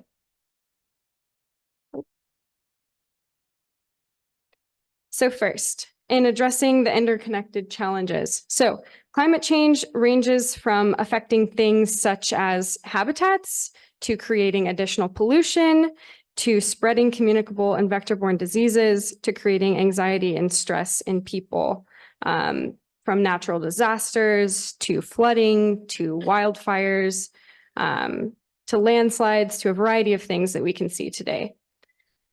So these impacts do not only affect individual areas, they impact the health and well-being of everyone involved. So it's not just siloed, it affects the communities that these natural disasters impact, those that are then responding to it, and filters out from there. So youth and children are at an increased risk. First off, this is just because children's bodies are still developing, mentally and physically. Physically, children breathe air at a faster rate than adults, thus increasing their exposures. In addition to this, mentally and emotionally, children develop until about the age of 25 into their early young adult age. Secondly, children and youth tend to spend more time outside playing or riding their bikes or running around with their siblings or friends or just having a good time. And this increases their exposure to cold, heat, rain or snow, or other outdoor allergens. Lastly, children and youth depend on adults for their safety and well-being. This dependence can put young children at an increased risk during extreme weather events because without an adult's help, children 10 and under may not be able to support themselves, know where to go in emergencies, know where they can get clean water or food. So this brings me to the question of, how can we decrease vulnerability and increase resilience in communities and youth? And one way to do this is through education and partnerships.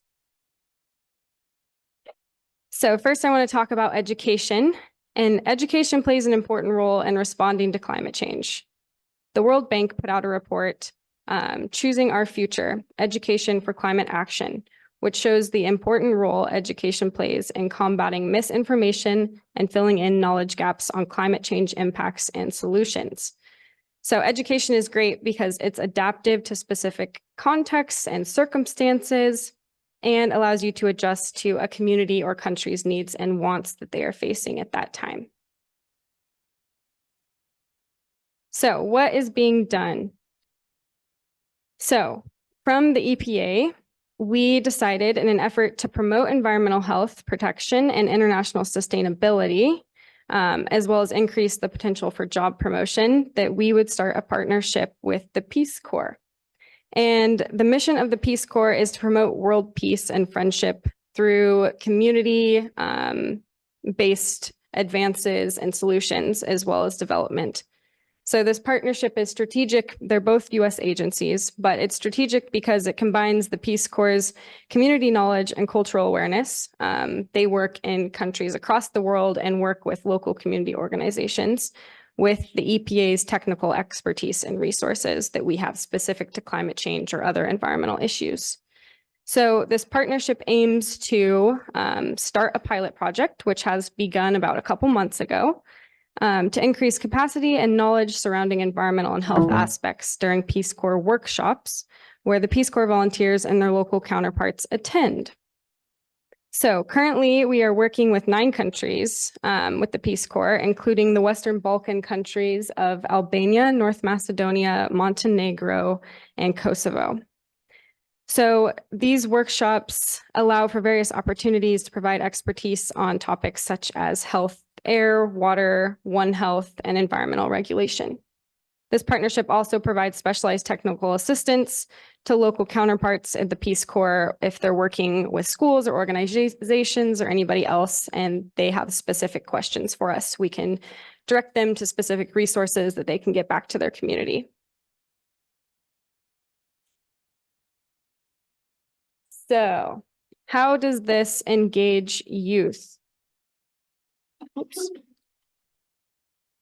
One moment.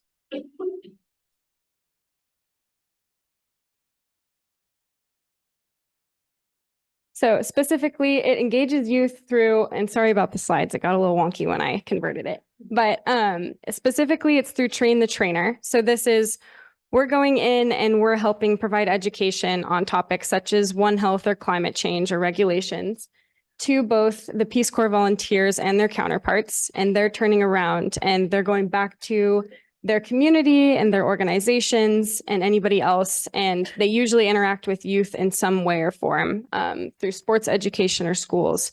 And so that's training the trainer to turn around and educate. Or most of our volunteers already work at schools teaching English, or like I mentioned, with sports organizations. So it's a direct impact and link through that way. So first I want to talk about some of the projects that are currently being done. So the first project is from a community in Albania, and this community has started working and creating a greenhouse. So the local counterparts, Peace Corps volunteers, and the students really wanted to do something to promote food security and their environment. And so they came up with this idea of creating a greenhouse.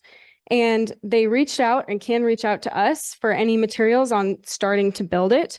But they started this about 3 months ago, and they're just now starting to see some of the fruitfulness from it and able to eat the fruits and vegetables and further educate the community. The next project that has just started is about these processionary pine moths. And these are moths that have been seen in parts of Europe and Turkey and are now spreading throughout Albania. But they are causing ecosystem destruction. They cause allergic reactions in people and animals. And then economically, they're causing timber loss. So the issue with these is that they're invasive, they aren't natural. And so a Peace Corps volunteer and their counterparts in their community decided that they were trying to control this, or going to figure out a way to control this that was nature-based and more healthy for the environment and everybody involved. And so because of that, they decided that they were going to use this beetle that you can see down here. It's a forest caterpillar hunter. And basically what this beetle does is it'll go through and it'll eat the moth. You have to grow it on its own.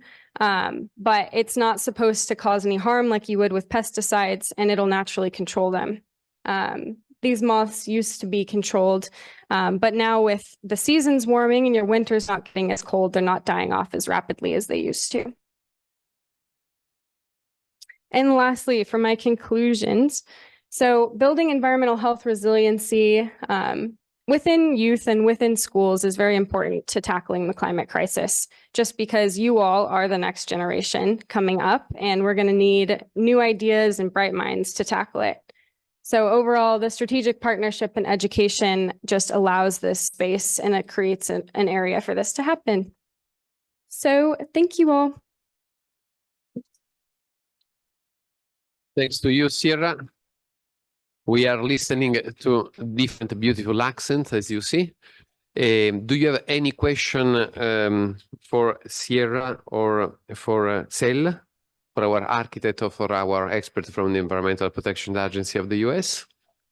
Any question from the public? No? So we can proceed. Ah, you have a question. Please. Please. Was for the first presentation? For the architect. She's there. Oh, hello. Yes, I was wondering about the social equity of your proposal. I mean, you presented a workspace, which is actually a dream for everybody, but we know that the environmental stress impacts disproportionately the most vulnerable and most in a lower part of the socioeconomic levels of society. So this appears to be a solution which may somehow exacerbate these inequalities. So how I imagine that you are engaging with stakeholders and public policies to tackle this aspect. So I was wondering if you could elaborate a little bit on this.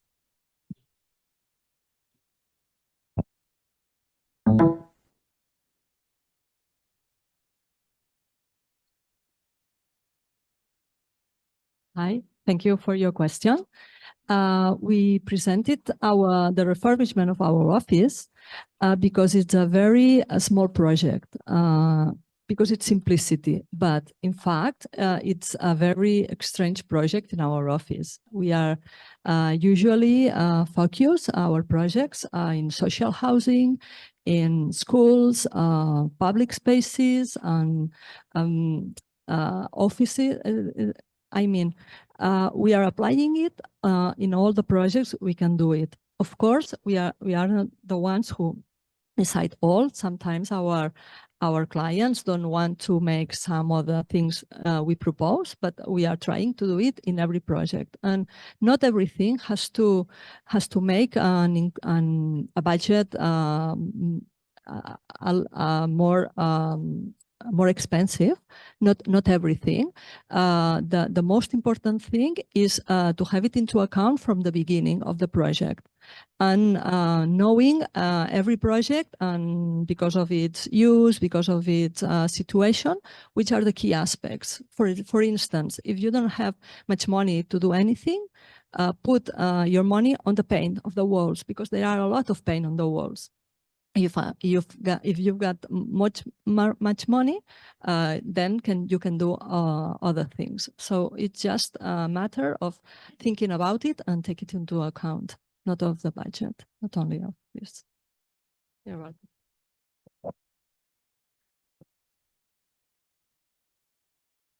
Thank you very much. I was a little bit surprised to see Gen Z in action when I came inside here. So that's very encouraging.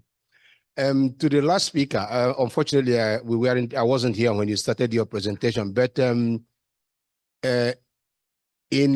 natural environment, under natural situation, there is something we call ecological balance, which means that every organism in an environment play their own role to create a balance between everything. So my question, not that I have a clear answer about this beyond, creating ecological balance, do you have any concern about using nature to combat nature?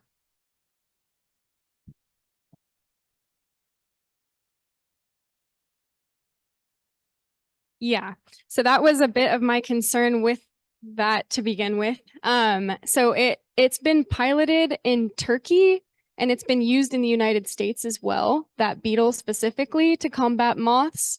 So in the United States, it's been used to kind of like cut down the gypsy moth population. Yes, I did have concerns until learning more about the beetle itself. So it's naturally like that's its main food source. And then once it stops having enough population to eat, which is the worry of then what, it actually turns around and cannibalizes itself, which is a little rough, but they do turn around and eat themselves as food sources to kind of help control that population. So I hope not. Right. So it's still in testing.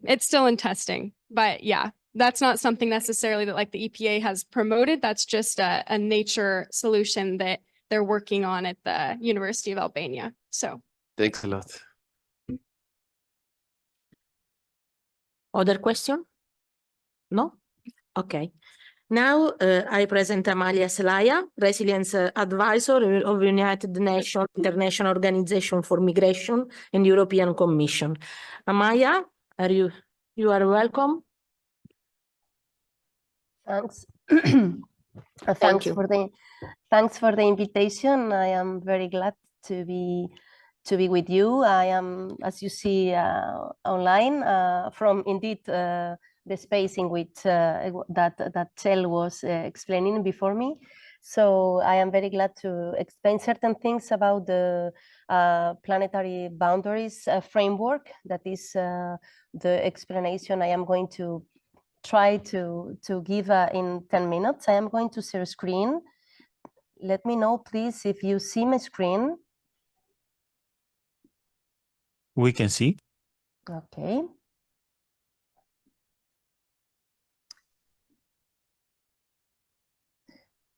No. Sorry. I am trying to. One moment.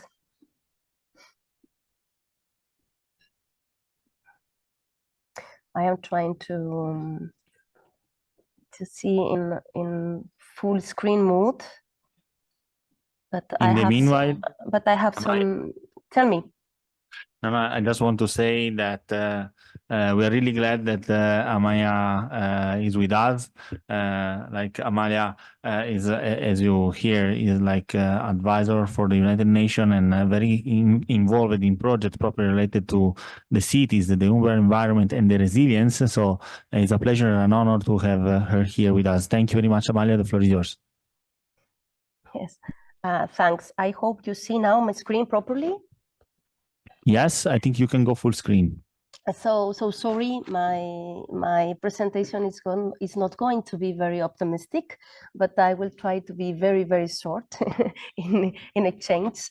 I was invited to talk about the emergency climate situation that we are suffering now, and I choose to talk about the planetary boundaries framework that I understand that some of you could know, for some of you could be something new. And Sorry, Amalia. Sorry to interrupt. You can go full screen mode because we can see just the PDF.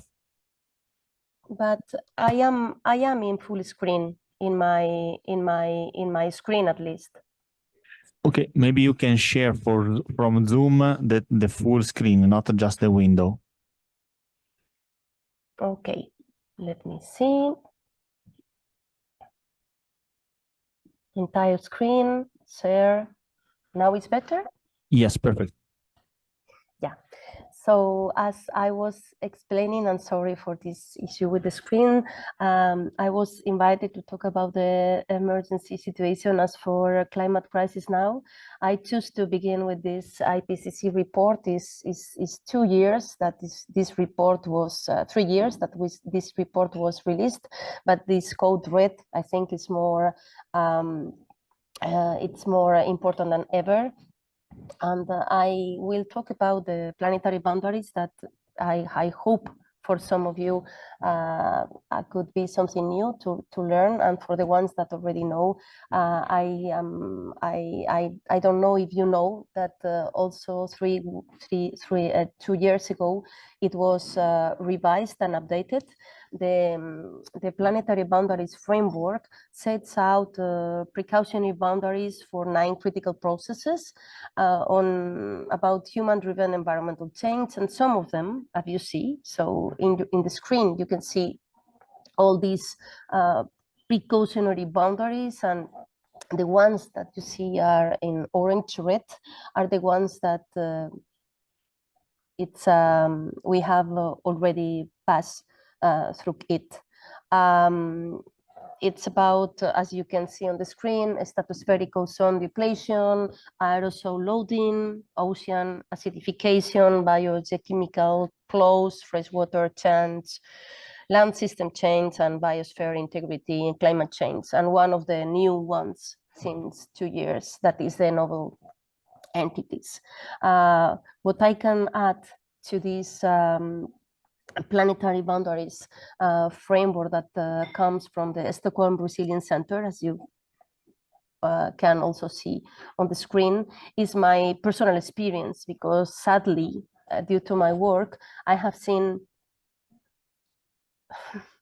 most of these boundaries that we have passed through. So I will go a bit through all of them, and I will share on the one hand some theory, and on the other hand what I have seen in my work. So as for biosphere integrity, I think you have there marked in green Of course, the definition, but also what is most important than anything, and genetic diversity and the need of integrating this biosphere within all the functions that the planetary needs are essential and critical. Of course, all these boundaries are critical. And what I have seen in my work is that you have this peak in Ecuador, in Los Andes, and it made me think about something that the Quechua communities work about, that are the sumac kawosiai. That is one kind of it's not a theory, it's more a mindset, a way of living within the world in harmony. And I think this peak can somehow illustrate it, what I saw, and what I have seen other places you will see very, very quick, because it's quite different. So for me, this peak is about this lack of integrity that we suffer within the world, and how in some places, when communities live in harmony with nature, you can really feel that it's working, and how in other places, mainly urban places, so sorry to say that, I am an urban planner, so I cannot think other way. In some urban places, we are living totally the contrary. Climate change, of course, climate change is something very, very known. I wouldn't talk about climate change. I prefer to talk about climate crisis, because for me it's directly a crisis, and European Commission is long time that is addressing this matter, not as a climate change, but as a crisis. And of course, it's more anthropogenic impacts than anything else, winter gases, aerosols, and the change of the albedo in the surface, that I understand that, as you know, it has to do with how we are, our surfaces reflect the light of the sun. I have seen a clear symptoms of climate change in Siberia. This is a peak from, well, in the, I didn't even wrote the copyright in the peaks, because of course all peaks are mine, and are peaks that I have taken during my working life. So mostly, but one, if I can remember, is for have been taken during professional and field visits. So you can see there, Yakutsk is a city in the far east in Siberia. In Yakutsk, we are suffering the permafrost melting. That is one of the most important and severe symptoms of the climate crisis. And some buildings, indeed, the 15% of the buildings in the city have already collapsed. So it's something that is just a reality. And also I have seen it with my own eyes. Novel entities, it's also in red, as you can see. So we are far beyond the levels in which we should be to be in green. Novel entities is a category that has been added and updated to this framework during the last 3 years. And it applies to chemical products, to synthetic substance, endocrine disruptors, and everything that has to do mainly with nuclear, genetic products and microplastics. This is a peak in Mozambique, 2017, in Maputo, the capital of Mozambique, is a non-controlled landfill. And sadly, several months after our visit, precisely in this place, that is not only an uncontrolled landfill, non-sanitary landfill, but it's also an slum. What I mean is that there are a lot of people living around this space. But you can see the picture. I will not describe it. Several months after our visit, Maputo suffered heavy storms, And we had landslides, waste lights, as I would name it, and we had 14 people dying in the same space. Stratospheric ozone depletion. I think the ozone problem is very well known, and after the Montreal Protocol in 1987, all the international community began to solve the issue. I think this is one of the most optimistic boundaries that we could think about, and it's of course, as you see, in green. But this is one of the peaks that is not the only peak that is not derived from a professional field visit. It's a personal visit I paid to Punta Arenas in the south of Chile, and it's one of the places in which the ocean hole is bigger. It was the first time in my life. It was 2009 when I discovered that there were so many people living in cream and in solar protective solutions because the ocean hole was so big up on their heads that they had to be protected all the time. Luckily, and according to National Geographic last year, this problem is on the verge to be solved, and because of this, we have this boundary in green. As for the aerosols loading, we are also still, and it's very sad that I use unconsciously these words, but we are still in green. And I understand that you know that the aerosols cause multiple physical, biochemical, and biological effects on the Earth system. And the Sahara now is the largest region of the world in which we have this kind of intensifying situations with aerosols.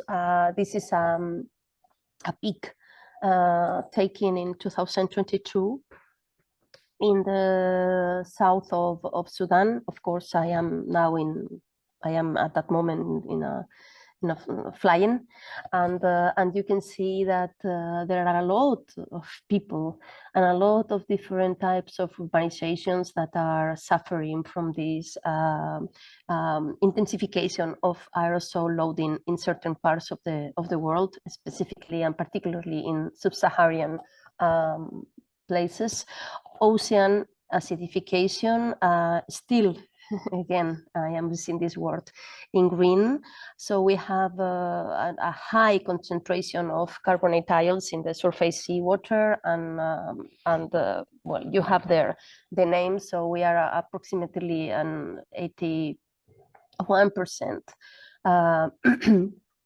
in relationship with the pre-industrial value. I had sadly the possibility. Well, it was a very nice day. I had the possibility to sing with these marvelous turtles, but at the same time I could talk with a lot of people in Galapagos Island. That is the place I am showing with this peak, and I had the sad possibility to talk with a lot of experts there, and they were explaining me how this planetary boundary is on the verge of being passed through. Biochemicals flows. It's mainly about nitrogen and phosphorus that even if are fundamental components on our life when we enter in disturbance of these global cycles, we are entering troubles. This is a peak from Dakar, Bay of Han, when I found in 2019 that the biodiversity there is almost zero. Despite so, you can see this this guy working with a fish that he has just feast from this gray water, in which you can see that it's not so difficult to imagine that the biodiversity is zero. I know that they are trying to solve this issue, but it's one of the peaks that I have always in my mind when I think in climate crisis and in how we are damaging the environment, the marvelous environment we have been given. Freshwater change.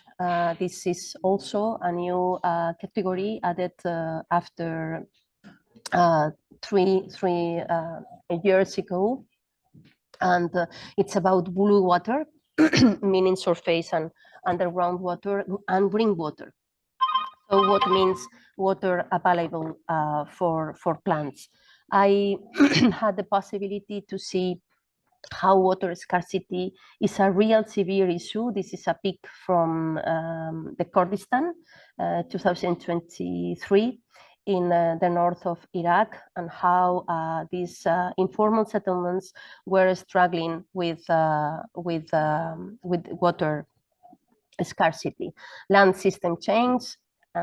It's about forest biomass and how the deforestation of many regions is devastating our environment. And I have seen this in the Colombian Amazonia, how these marvelous old trees are sharing space with new urbanizations, most of times out of control and unplanned. And with this, so sorry, because I knew that it's a very, very, very sad explanation and contribution to this Congress, but this is what I was asked to explain. You can see there the tipping points. I think that you all know this famous poster, so it's nothing new for you. You can have a look that all the planetary frameworks I have been passing through are there in this poster. And many thanks for your invitation. Sorry for my sad contribution, and thanks.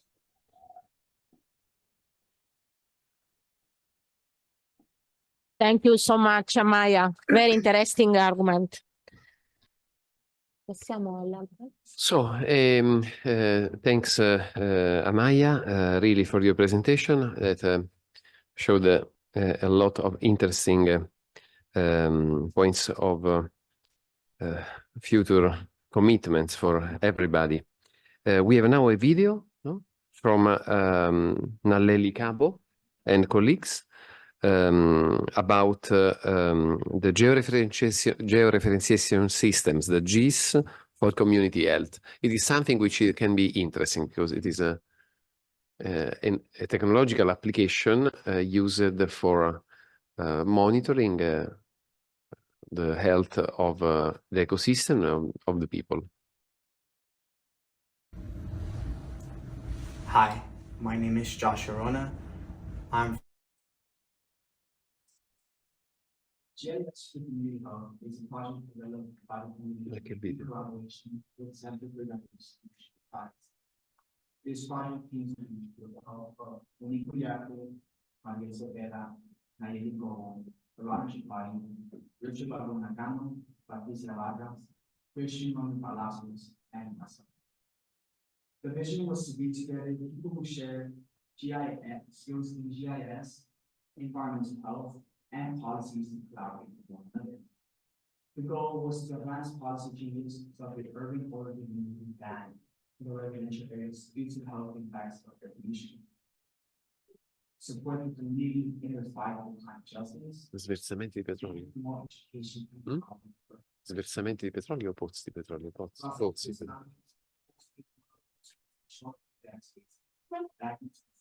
La mappatura dei pozzi di petrolio in California. There were around 200 years of residential properties. A survey showed that 63% of the residents wouldn't know how to contact local residents. in case of pollution or and 45 were unaware of nearby oil and gas pollution. The map on the top right is a geographical information system, also known as GIS. And this map was created by Margherita and myself. That maps all of the county's hospitals, in spaces such as parks and oil wells. Here we want to demonstrate the number of oil wells compared to green spaces and hospitals. The GIS map shows that oil wells Aiutali a seguire così, bravo. on the scale of pollution. The bottom right below this one is illustrated in range in which an oil well has the potential to affect communities located 1 to 3 miles in proximity to it. The information will obtain from jobs. No. The bottom map here at the bottom illustrates No, ma smettere its potential effect on feeding of oil fields in Los Angeles. Demonstrating how Se lo fai vedere questo più o meno. This map was developed by Niki and Niki. Through the hard work of the community and the Center for Diverse Leadership in Science, and everyone else who participated in this. On Friday, in Los Angeles, the City Council voted unanimously on Friday, December 2nd, 2022. Devi leggere le didascalie di queste cose. Approving and ordering set as the new oil. Metto più a destra, così vedono i confronti. This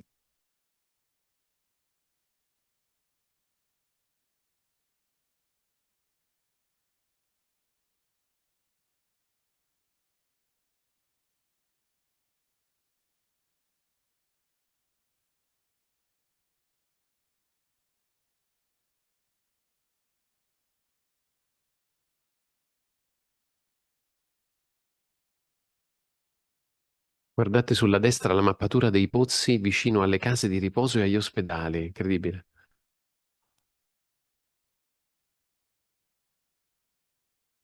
It was a very, very interesting application of the georeferentiation system. And now we have the presentation on the citizen science experience, which is another interesting topic for everybody. Against the tiger mosquito in High School of Navarra, Spain. Miguel Ángel González Moreno and the colleagues who is presenting. Okay. I share the presentation or you are going to share the... You can share. You share the presentation. You can okay. share the screen. Okay. I share. Can you see the presentation? Yes. Yes. Okay. I start. Good afternoon. Well, first of all, I would like to thank the organizer for the event. And in our case, we are going to present this presentation. I'm going to share with you citizen experience against the tiger mosquito. Zanzara tigre. Okay. Well, this is in our region. Navarre is a region in the north of Spain. And in 2018, the regional governments approached a climate change roadmap called CLINA. And since then, it's been implemented and covers both mitigation and adaptation measures. Thanks to the Life in Adapta project, one of the project actions within the health work package tackled the presence of invasive vectors of human disease, such as the tiger mosquito. In order to achieve comprehensive management of vector surveillance and control of this disease they transmit, and in addition to the action of the public administrations, the involvement of citizens is necessary. For these reasons, the Environmental Department of the Government of Navarre decided to create a citizens activity thinking for students. It's quite comparable with what our colleagues from Syrou has presented before. Hence, as a complementary actions with respect to Life in Adapta project, the aforementioned science citizen activity started this year with educational centers of the Sustainable Schools Network of Navarre. You can see in this, the red part, the schools that participate. in this activity. Sorry, Miguel, do you have created a network between your center and the schools of Navarra? No, the network, this network exists, and Because we can't hear you. We can't hear you very, very well. Can you adjust a little bit the volume? yeah, Alza un attimo il volume anche tu, vediamo se lui aggiusta il focus. can you hear me better? Maybe yes. Maybe yes. Okay, thank you. Well, Please go ahead, no worries. Go ahead. okay, I go ahead. Well, in this slide, activity and experience in the school, what did the activity sound. consist of? The activity have two main parts. On this slide, you can see the first part, which consists of a theory lesson. In addition, real example of tiger mosquito are shown and brochures are distributed. Okay, in this slide, you can see the second part, which is a practical session. Students and teachers put the trams in their schools. The tram is very simple. It consists of a black plastic cup, which is filled with water, and a wooden stick is inserted. The female lays eggs on these sticks. Since another strip is also placed around the cup, the adult stick in it. Both the stick and the other strip are collected every 15 days, more or less, and sent to the government laboratory. Regarding the result, it should be noted that thanks to this activity, several tiger mosquitoes has been detected in areas that were not previously monitored, as there was no evidence of their presence. In other words, the citizen science activity works. Moreover, we also proving students with new knowledge, fostering technical and cross-cutting skills of their school curriculums, bringing science and professional work closer to the educational field, and promoting, obviously, the LIFE project. Well, as the LIFE project ends next year, 2025, the aim is that this activity should last over time. For that reason, nowadays, we are planning to change the approach slightly. We are looking for students and schools who have participated once to become teachers for younger students in their own school or in other school. So that the cycle can be repeated and even grow more and more. And that's all. If something is not clear, maybe free to ask again. Thanks a lot. Thanks a lot, you. Miguel.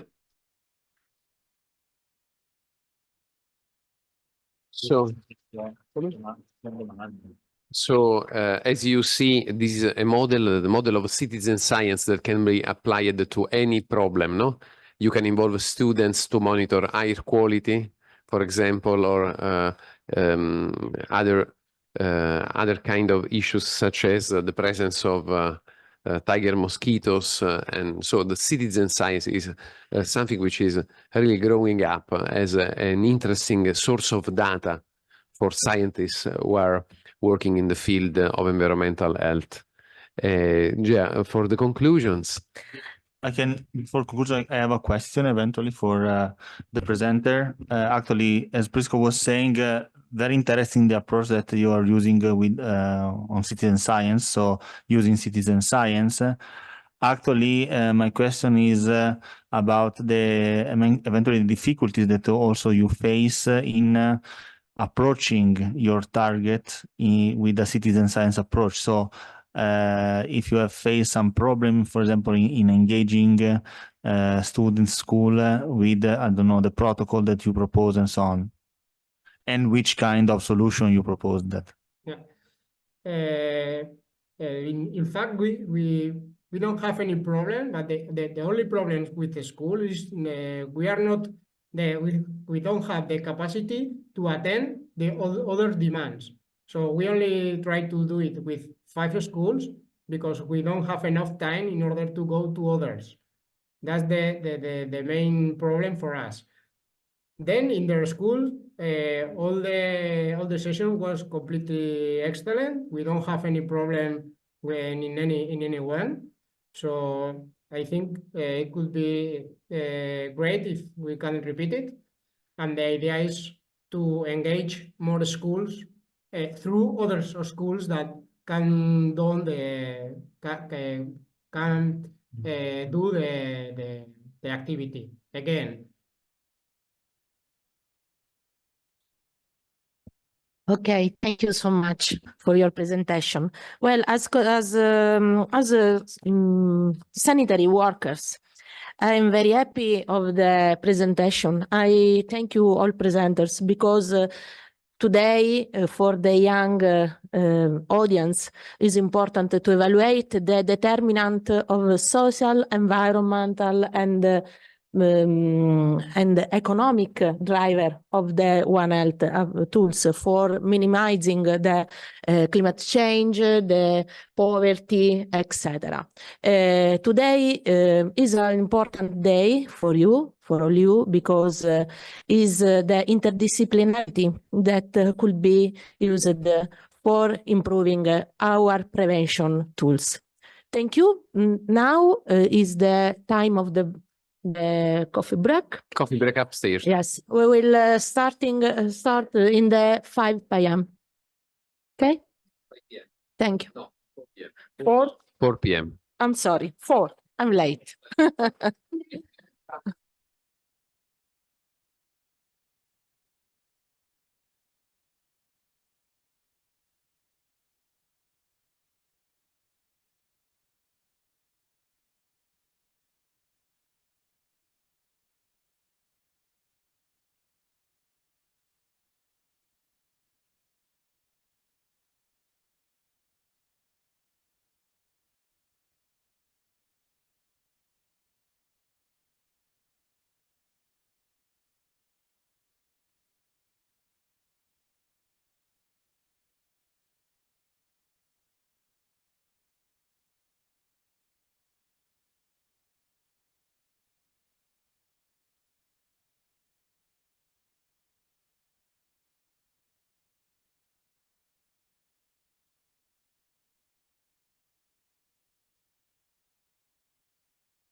Okay, dears, let's start to take a seat.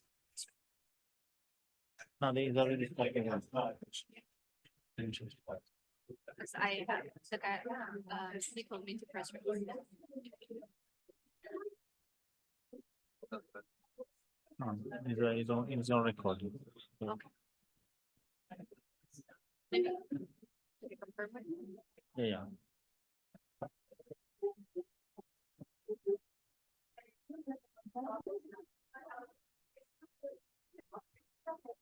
Okay, let's start to take a seat back.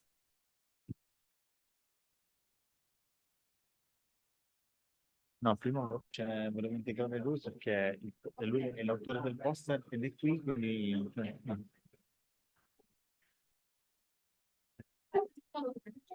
Sì. Okay, just let me remember the name of the guy. Okay, so welcome back after the coffee break.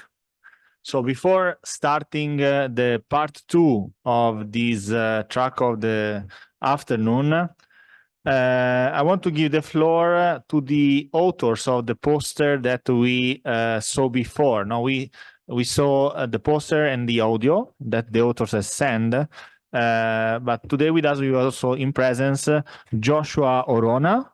Hi Joshua, thank you for joining.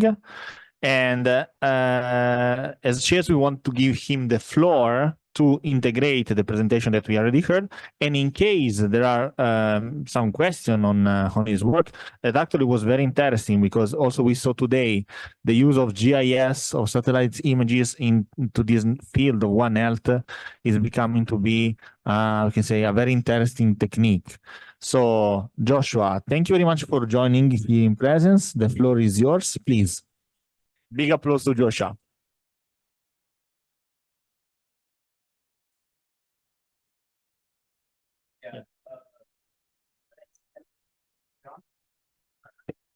Yeah, thank you for having me, by the way. I'm glad to be here for the One Health conference, so thank you so much. So you guys already heard my presentation about GIS community health, so I'm just going to give you like an overall overview of what it is.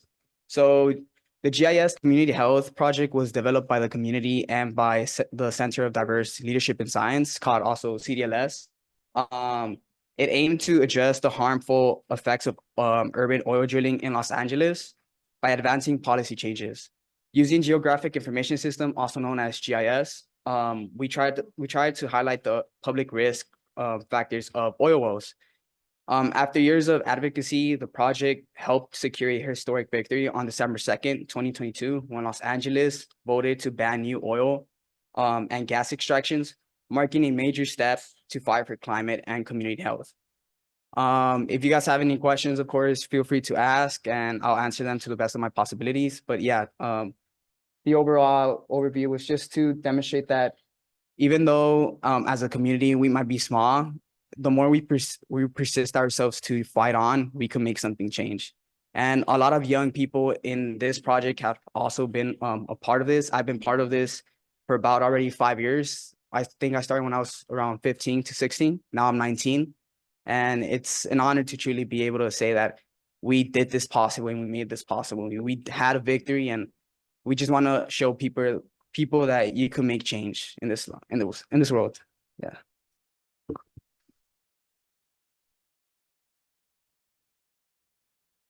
Thank you, Joshua. I don't know if there are some questions for Joshua. I have one actually, but let's first ask to the floor if there is some question.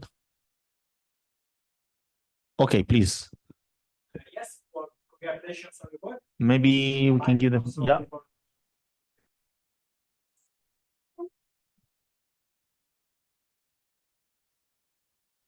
Congratulations on your work. As a researcher, I do study the use of GIS in public health, so I'm really into the topic.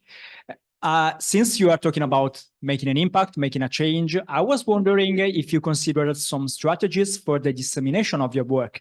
So we know that maps are very effective for communication of information to the general people. So my question is, have you thought about disseminating your results to the public and the general population? Have you done something in that sense? Thank you for your question. Yes, so we have already done something. We have already shared this information to LA County itself and California overall, of course. And we've had also the honor of presenting this in the WCRP, which is held in Rwanda. So I had the honor of presenting that. I had the honor of presenting this information to the AGU. It's a big convention and conference that they do in San Francisco. So of course we still have a long way to go, of course, but we have been spreading the word and sharing our information with the states and our community and city.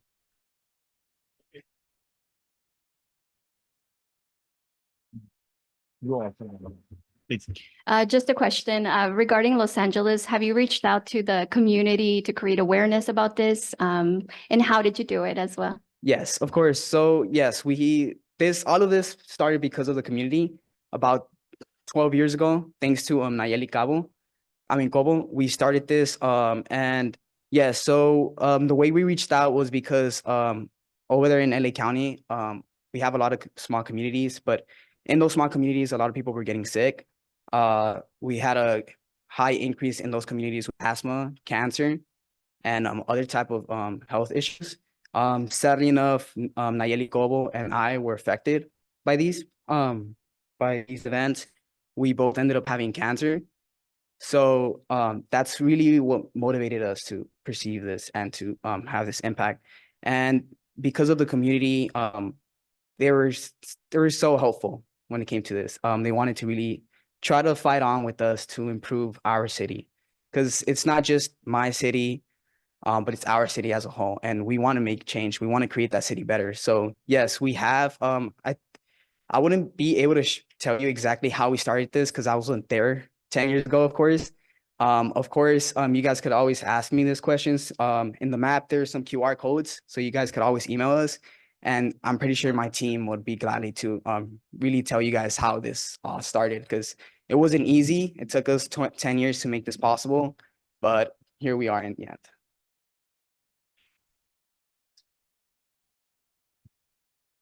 Thank you. So one last question from my side.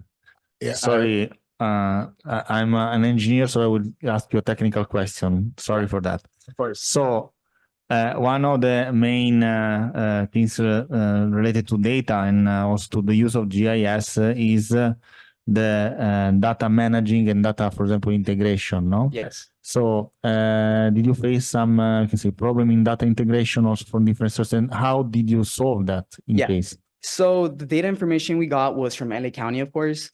A lot of the data we had wasn't accurate for the fact that they didn't update it every year. They would update it every 3 years. So we would get stuff that probably didn't seem correct. We would get stuff that might have seemed minor during that time. For example, one of the issues was that during 2017, 2016, there was a lot of oil refineries that were shut down. So they weren't open basically. So the amount of oil wells that was in LA County, it demonstrated a lot less. But of course, we were checking this during 2021. Once we got the data from the LA County, once we asked them about it, the data really expanded. As you can see, the amount of oil wells we had in LA County drastically changed. So yes, the data, of course, isn't always easy to find because, sometimes the city itself doesn't update it. But one of the things we did was reach out to the county itself, and they provided us with information to actually have it more updated to the specific year. Joshua, I have a question, please. Yes. Very interesting presentation you had there. I just have a kind of curious question. The world look up to the US to some extent on many things. Yes. And it's interesting to see that, young people like you are doing such important work. And of course, sometimes, when we listen to the TV and all those things and see the kind of misinformation that comes from the US, it makes somebody want to cry or, maybe go to sleep for a while. So my question to you is, in your advocacy approach, do you meet some resistance, and how do you deal with that? Yes. So we had some resistances, of course. One of the major ones being the oil refinery companies saying that the information we had was inaccurate. Of course, a lot of people with power have they always try to make us seem that we don't have the correct information and that what we're saying is basically just some sort of lies. But of course, you can't really say that we're lying when we prove these through data maps. So thankfully, GIS was a great way of proving this to the people, basically to the community and to the city itself, that all of these situations that were going on, they were true, they weren't false, because this information that we got was from LA County, not something that we made up from ourselves. So yes, we have had people trying to resist us, that being the oil refinery companies, but still, it's always best to attack that with positive information and information that seems fit with your goals. And of course, if you show them proof, they can't really lie. They can't really say it's not true. So yes. Yeah, thank you so much. Yes. Thank you. Thank you very much. A big applause to Joshua again. Congratulations. So we demonstrate also the role of youths and education. We also see before into understanding these intertwined crisis, environmental and health crisis. So congratulations to Joshua, and congratulations also for involving your community. I think it's very important, and it's going to lead us properly to the next to our track of today, that is community resilience. Before going to the track, properly talking about youths, today we always say we are honored to have big keynote speakers and so on, but today we have also to be proud because a class of students from Liceo Leonardo da Vinci di Maglie in provincia di Lecce has joined us. So a big applause for the guys of Liceo Leonardo da Vinci. Thank you guys for joining. It's important for us that you are here and you can hear what is the One Health and what are these topics, because you are the future, and of course you have to know more than each other what is going on, but also there are solutions and we have to understand how to do that. With that, I will give the floor back to the chair of the session, Dr. Oliveri, to introduce the next keynote speaker. Thank you, Domenico. Well, now I present our friends, Dr. Gabriela Fernandez of Metabolism of Cities Living Lab, Center of Human Dynamics in Mobile Age, San Diego State University, California. Please, the floor is yours.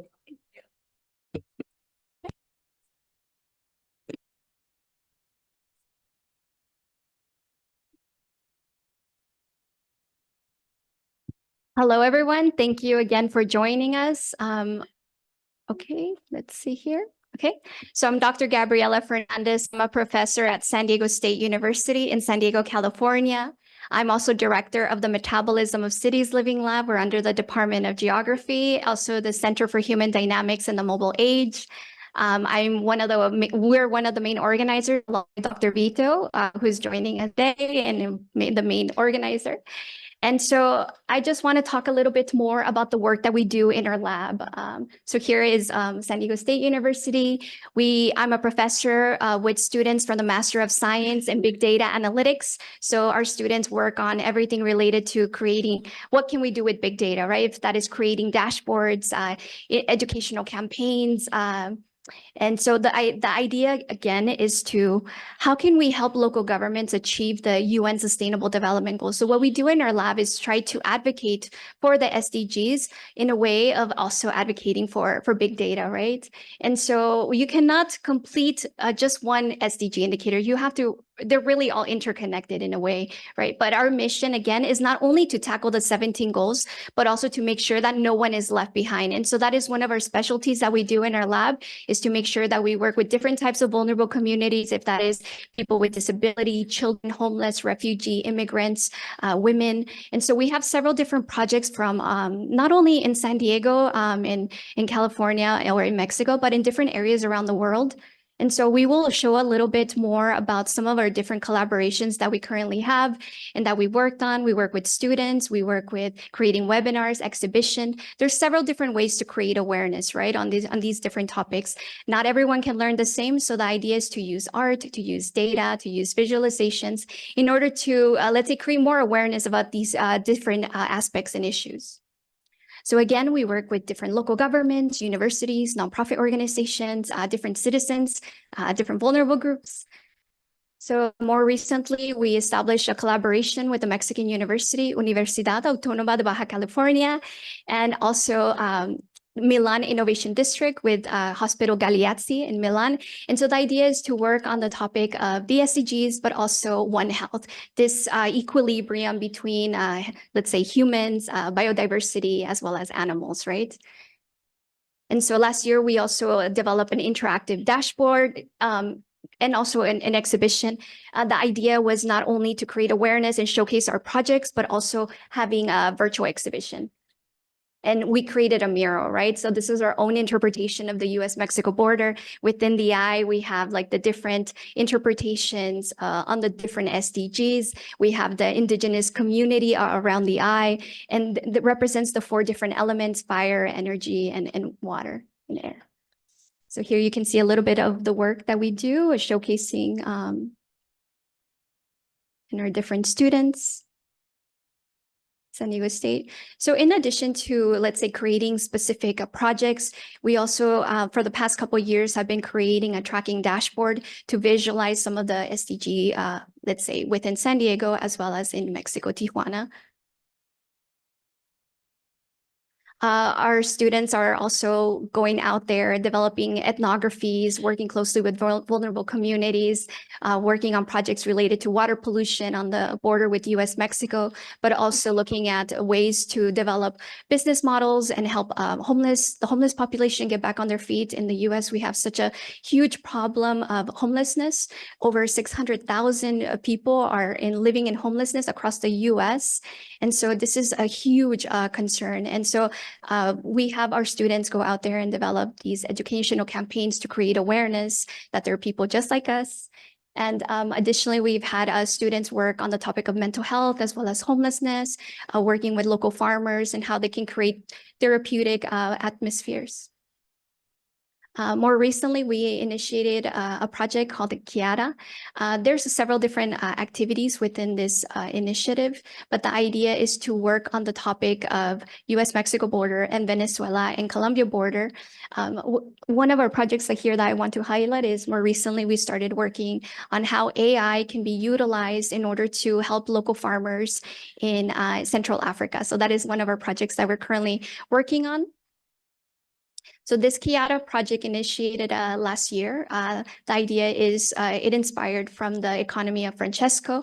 This is an initiative as part of the Laudato Si movement with the, let's say, Catholic Church in Italy. And so for the past, we initiated this project early this year, but the idea is to work on the topic of vulnerable communities and different types of borders in the Americas. So again, we're working on, let's say, Mexico, US, Colombia, and Venezuela. And so this is our initiative, Chiara project, which is a cooperative humanitarian integrated action to reduce digital apartheid. Now, just a couple weeks ago, with Metabolism of Cities Living Lab, we attended the Universidad Simón Bolívar in Cúcuta, Colombia. And so the idea was not only to showcase the different activities that we do regarding technologies, but also we wanted to brainstorm and work closely with students from Colombia and Venezuela in order to develop different solutions and what can be done in these different borders, also with the emphasis of women and how they're affected. And so we decided to work on different projects that are in the social, environmental, and economic aspect and dimensions. And so the idea was to come up with some solutions, what can be done regarding the Colombia-Venezuela migration crisis that is currently happening, the topic of women violence, the topic of human trafficking, and several different other areas. So here you can see our workshop that we recently created in Cúcuta, Colombia. And again, the idea is to come up with some solutions, come together and try to think about how we can establish some, let's say, flexibility and solutions on the border. So here you can see some of our students developing innovative projects and using technology on, domestic violence, human trafficking, US, Venezuela, let's say Colombia migration crisis. So here you can see a couple of the photos of the different, let's say, projects that the students propose.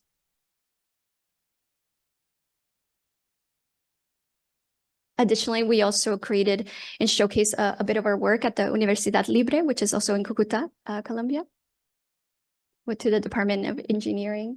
But this Chiara project, it's not only about creating awareness about how women are affected at the border, but also to have a better understanding of how they're impacted currently. Do they have access to healthcare? Are they exposed to human trafficking? Have they been discriminated? So we created a survey with one of our big data analytics master students, Fernanda. And so as of now, we've been distributing this survey on the US side as well as the Mexico side, but we hope to distribute the survey also on the Colombia and Venezuela side as well. So here's a little bit of our work. Additionally, we have another student. Again, we're working with students in big data analytics, right? So what can we do with big data, right? And different technologies. So we have a student who we are aware that not everyone has access to healthcare. I mean, this is even in the US as well. And so we want to make sure that with technology, we utilize these different platforms in order to create a tool. So we created the NutriBot, which is a type of chatbot, in order to it doesn't replace a medical doctor. I know we have a lot of medical doctors here today, but this is definitely a very temporary solution, right? To get people to be more aware about healthy eating, but also how to make healthy choices with the use of AI and machine learning. So here you can see our chatbot. So you basically ask questions. This could be in English as well as in Spanish. You could take a look at our chatbot in the QR code. And then also more recently, we wanted to have a better understanding about what are the perceptions and attitudes and behaviors regarding students in the US as well as France. So we created a survey at San Diego State University as well as the Sciences Po, which is a university located in Paris, France. And the idea was to have a better understanding what students find as important regarding sustainability, if they're doing anything themselves in their own individual research, in their own projects, and how do they perceive, this topic of climate change, people not having access to healthcare. What are these different areas that they're interested in? So we created a project with one of our students. Now, more recently, another project that we're working on is we're starting to see AI everywhere, right? And so these tracking technologies, if that is fingerprints, if that is biometric and so on. So are people really aware of what is really happening regarding like their data, if their data is being sold? And so we're developing a survey to have a better understanding of people's perception regarding AI on the border. So we hope to launch this next month. So as of now, we're working with a student from the Department of Homeland Security to know more about the situation along the US-Mexico border, but we also hope to distribute the survey as well in other borders, as well as Venezuela and Colombia. So for the past years, not only do we create projects and publications and webinars, but it's very important to showcase our work at an international platform. So we develop side events at different COPs, at COP 28. Here you can see some of our different activities. Also, when we participated in COP 27 as well. And we hope to also participate this year in Azerbaijan as well, in COP 29. And we showcase also our exhibition, and we've worked with the major group for children and youth to talk about the topic of microplastics and marine litter, having students come up with solutions and activities regarding this theme.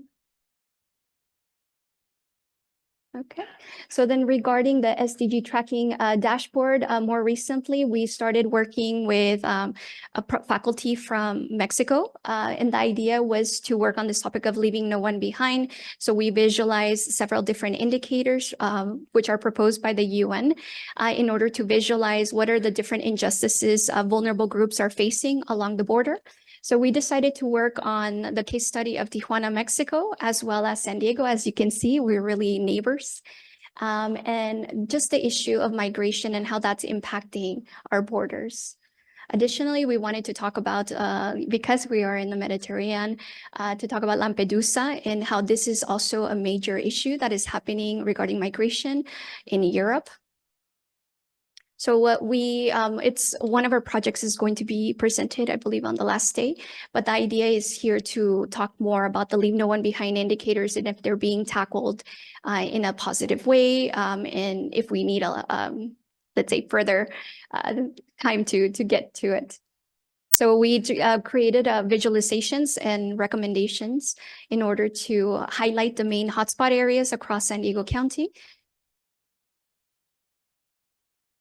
I'll just go through them quickly, but basically, again, the idea is just to create awareness for those that don't have voices, right? And so this is why we're advocating for those that are left behind as of now.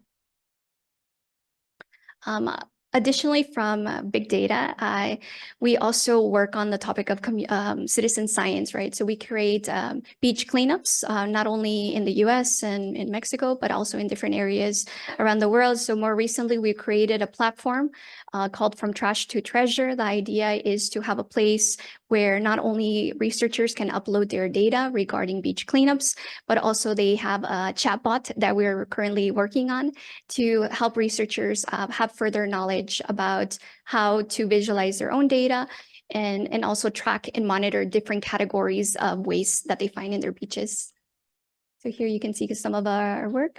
This is created by one of our master's students who's working on this chatbot, Dipsy. And so the idea is to provide information about how to utilize the chatbot in an efficient way.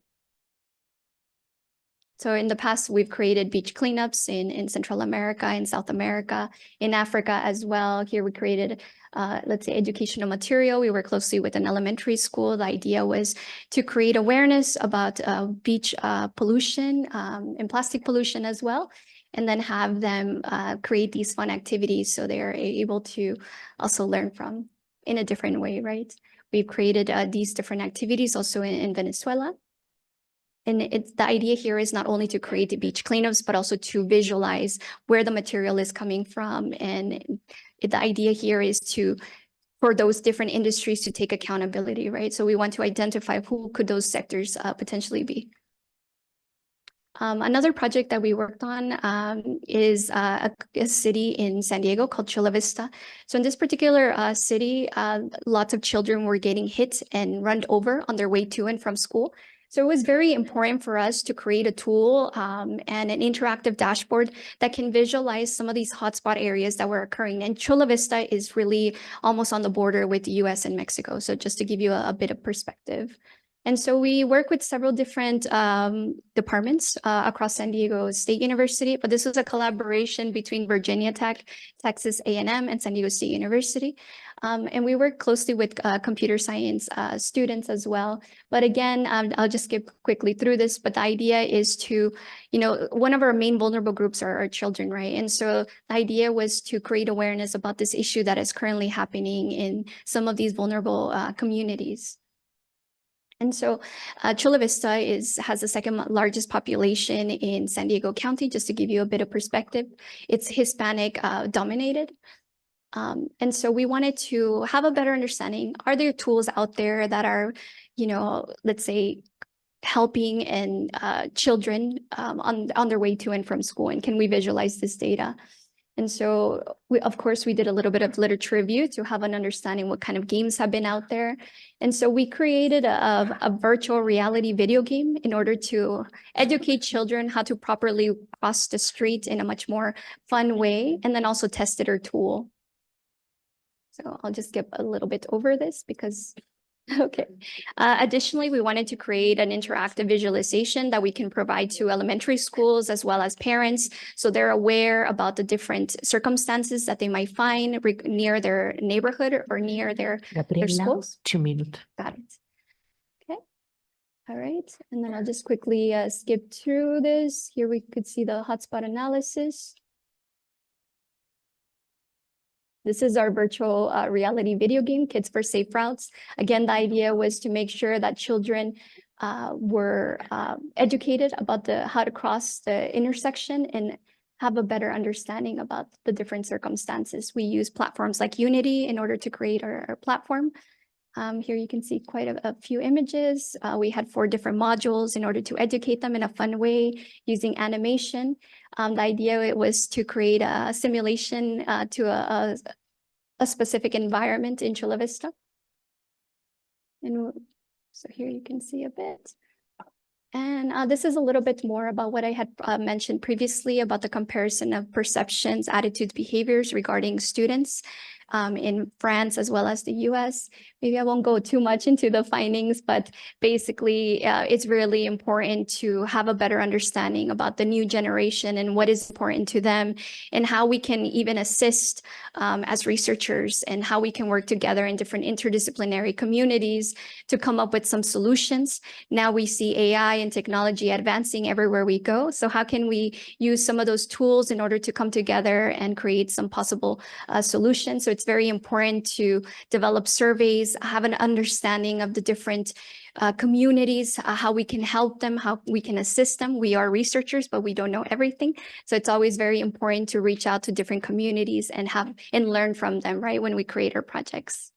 I think I will end it there, but I want to thank everyone for being here. I think conferences like this are very important, just to make sure that we're coming from different backgrounds and we can, let's say, brainstorm in how we can work together. So thank you very much for your time.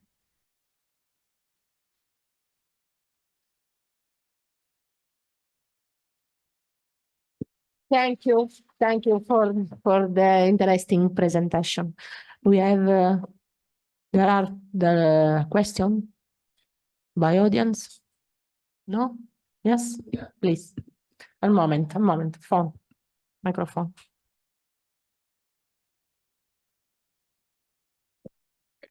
Great presentation, by the way. I love your work. So one of my questions was, I know you've used many ways of gathering your data. Have you thought about implementing GIS into your work?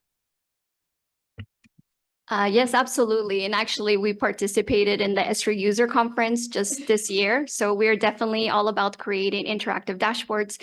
We use Esri products, so GIS, Geographic Information System. We use Survey 123. We use Esri dashboards. So definitely we are in that community, working with students in the Master of Science in Big Data Analytics, geography students. This is up our alley for sure. So definitely. Thank you.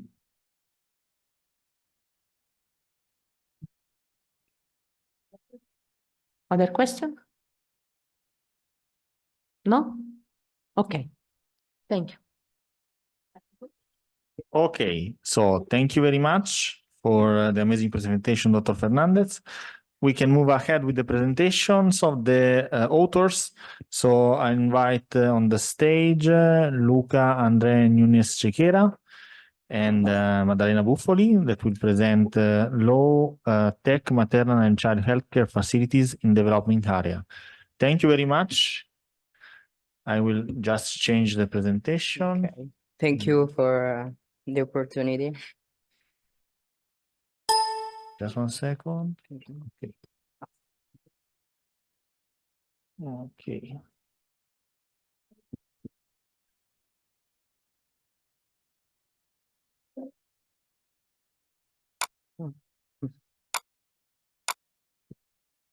So the first one, the second one, the PPT. The second one. Okay, perfect. Yeah, second. So good afternoon to everyone. My name is Luca. I'm from Politecnica di Milano, and I collaborate with the design health lab of Politecnica di Milan. So today I let's introduce you my thesis about low-tech healthcare facility for maternity and child health in tropical area.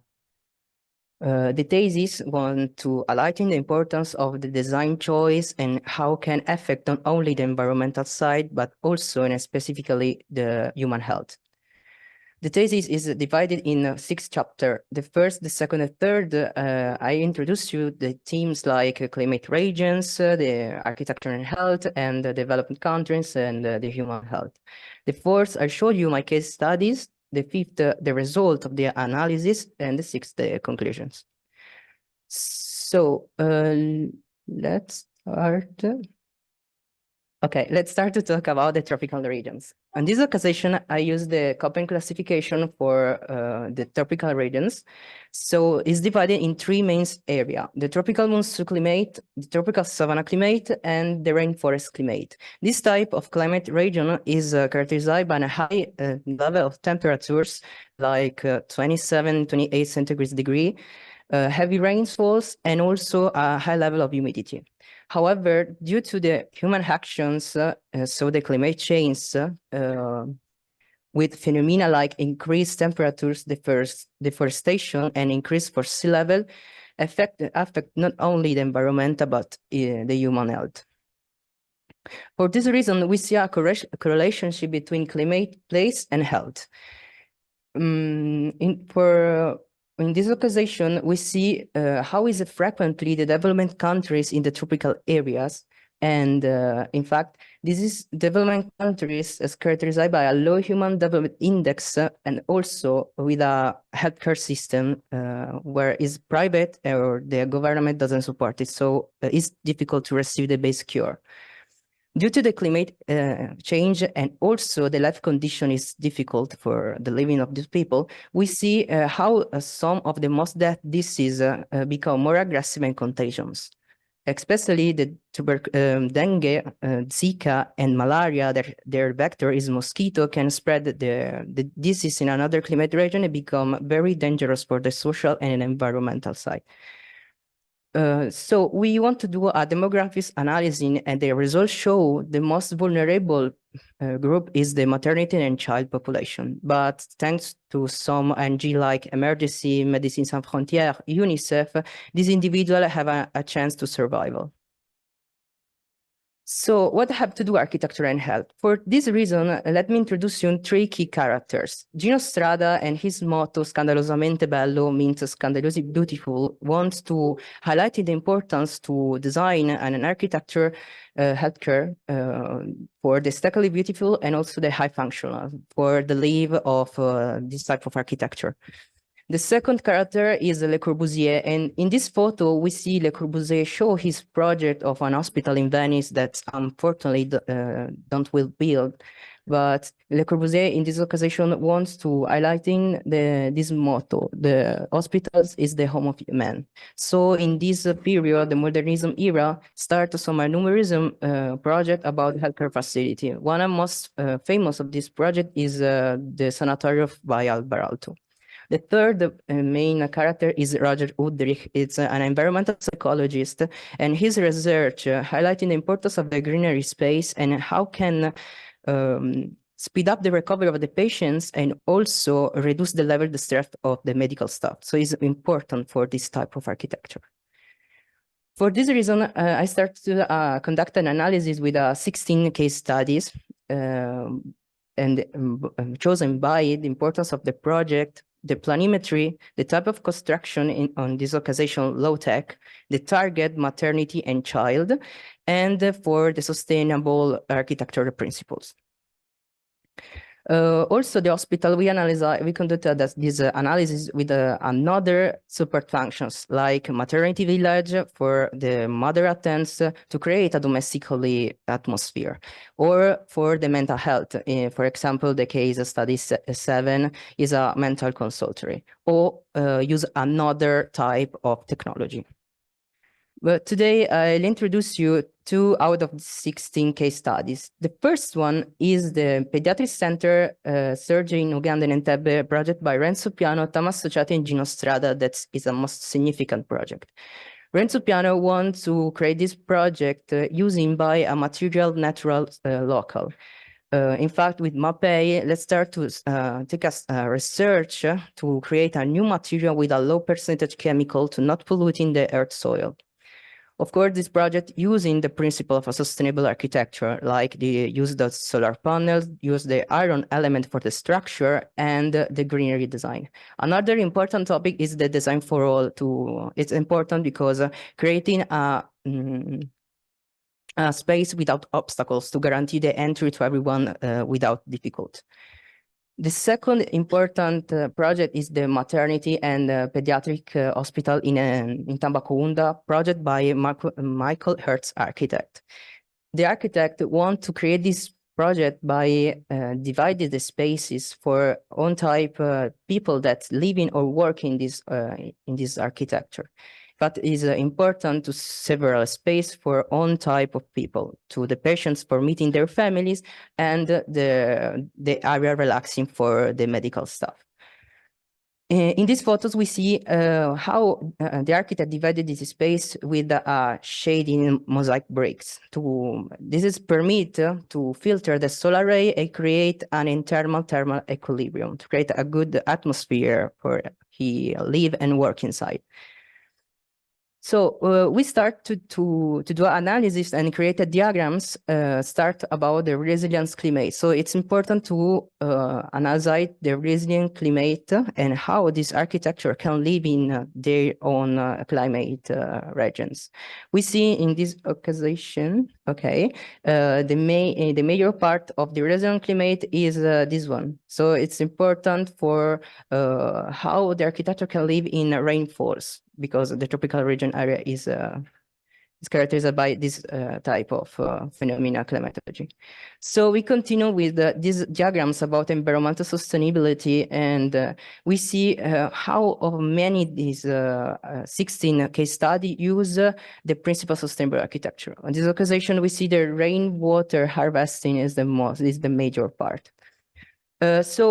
To continue, we want to put in practice this analysis with diagrams for the architecture project. So it's important to see how in the architecture project translate these diagrams for the project. We see in the roof classification how the half of these 16 case studies use the inclinated roof, so it's important for recollecting rainwater. Another important point of this sustainability is the social part. So the community engagement is a diagram where it estimated the importance of the impact of social. So we've seen how the 16 case studies engagement the community. So it's important to become this architecture, create an importance and became a landmark in the territory. Another curious diagrams is the digitalization. So how can the digital technology help the life of this structure? On this occasion, we see how the telemedicine and the education smart is important for the life of the medical staff and also for the students, because these architecture are very important for the network of locals. So in conclusion, I hope you understand the message, how the design can affect not only the environmental side that is also important, but the human health. For particularly in this occasion, the healthcare facility is important for the life of the patients and the medical staff. Also, I hope this design choice can be frequently, because architecture and construction is the most polluting sector. And I hope this design choice of the sustainability become an opportunity and become more responsible for the life on this earth. So thanks for the attention. I hope you enjoyed the presentation. Thank you so much.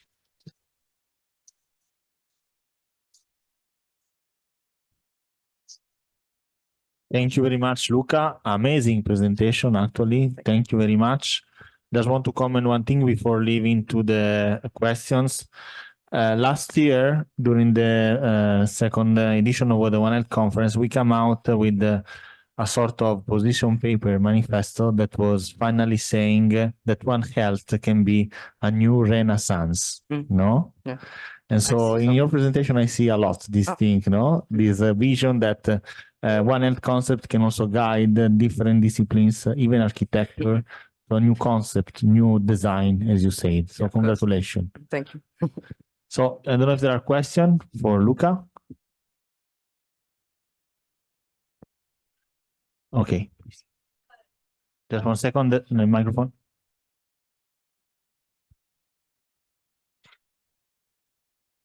Thank you for the presentation. And it's question/invitation. Okay.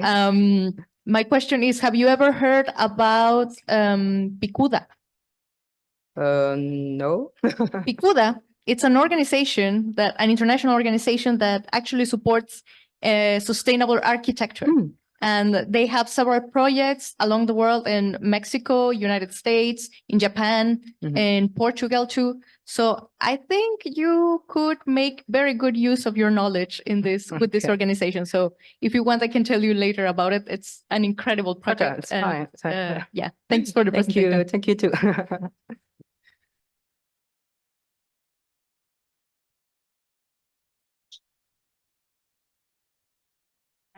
Okay, if there are no other questions, I also invite the youth from from Leonardo da Vinci. If you have questions, don't hesitate and don't be shy. It's important that also you can take the floor and so on. So if you have some curiosities and questions for the speaker, do not hesitate, guys. Okay. So I leave the floor to Gea for presenting the next author. Yes, it's a great pleasure for me to present Melissa Ximenez. I was in pronunciation school for you. Gomez Tagle. Tagle. Thank you for the correction. My friends, Melissa present how can the inner development goals add value and strength to a laboratory carbon footprint assessment. Thank you. Thank you, Kea. Thanks everybody for being here and for your attention. Well, I have been already presented. My name is Melissa Jimenez Gomez Tagle. Today I want to call myself a T helper cell. Medics, are you doctors here know what T cells do? Are part of the immune system. But this time I also want to be a T helper cell, not just because of that, but because T, it's tierra, like it starts in Spanish with T. So I'm a cell from the earth. Next slide, please. Next slide. Thank you so much. Sorry. Okay, so my first question, I would like to ask anyone if they know what kind of measurements do with carbon footprints. Anybody? Nobody? Do they know how to measure the carbon footprint?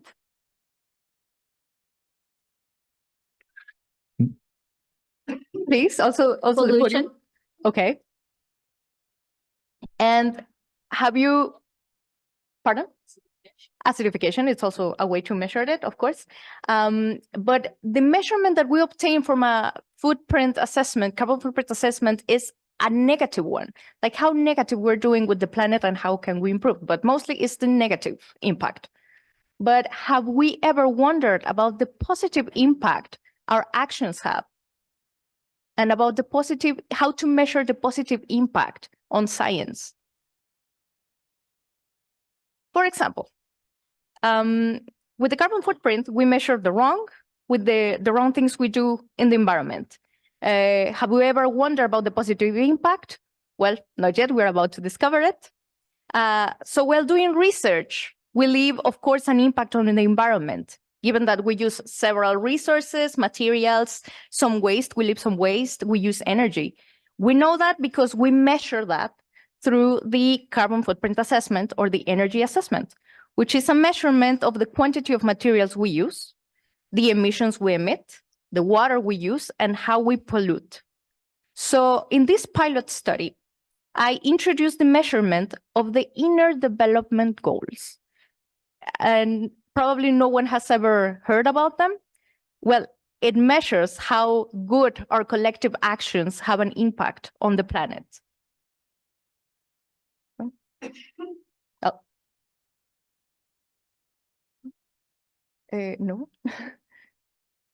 Okay, good. Yeah, sorry. So one of the multiple tools that science has currently for measuring the carbon footprint assessment is the Laboratory Efficiency Assessment Framework. This framework was created by University College London and measures energy consumption, heat, ventilation, air conditioning, plastic waste, and pipettes, gloves, whatever you can think of that could be used in science. This project was created with that along several institutes, such as the Max Planck Institute in Germany, and where we got to know about this, it was thanks to the networking that several countries did with the UCL, the Max Planck Institute, and other institutions, for example, in the Czech Republic. It's been an efficient tool, and this was concluded that after realizing that the carbon emissions were reduced using this model by a factor of 11 by switching from single-use plastic labware to reusable glassware or plastics in research. And now, reducing the carbon footprint and emissions is part of the United Nations Sustainable Development Goals. But this SDGs model is lacking of something. It puts away what makes us humans. So what it's been suggested to add and be a helper for this SDG model is the IDGs, where we explore what gives us the title of humans, being, having a sense of responsibility to what we add value and to what give it value, the personal commitment we have, and the capacity to act with curiosity and the ability to be in the present moment, as we are now in this presentation, in this Congress in Greece. Thinking. It's using our cognitive skills to make wise decisions and being able to analyze them and being able to do a commitment. Relating, foster a cultural and compassion and environmental responsibility. It is about appreciating what our fellows do and what we will do for our future generations. At the end, collaboration, working on team, valuing others' skills, putting them all together as we are doing in this Congress, being multidisciplinary. And finally, once everything is together, we act. We integrate these individual skills, we break old patterns from researchers, and we generate new ideas. We have courage, creativity, optimism, and perseverance. These would aim to encourage laboratory users to adopt these proactive attitudes towards an environmental and sustainable use of these resources. So the IDG's dimensions would be applied this way in the laboratory, applied to the laboratory efficiency assessment framework. And I decided to put this in practice, to pilot this new model, this small Frankenstein for the good sake of environment, at a German institute, at a Technologiezentrum für Energie, TZT, where they make batteries. And we know that batteries contain lithium and contain other metals that could be harmful for the environment. So I say, like, okay, let's start here. I introduced first the IDGs model to the laboratory users in Germany, and then encouraged them first to evaluate their daily activities. I suggested they use critical thinking to analyze how much energy they use, to be mindful of it. Encourage them to use the equipment as necessary as possible. And if it was not necessary, just turn it off. After some interviews, some of the users realized how much energy they wasted while doing experiments on batteries or while doing the whole research. And even there were some people that told me, we leave the computers on at night and just to come in and like, it's very comfortable just to come in and turn on the monitor. It's your computer, it's already started. But how much energy, how much carbon emissions was that for that? Waste reduction.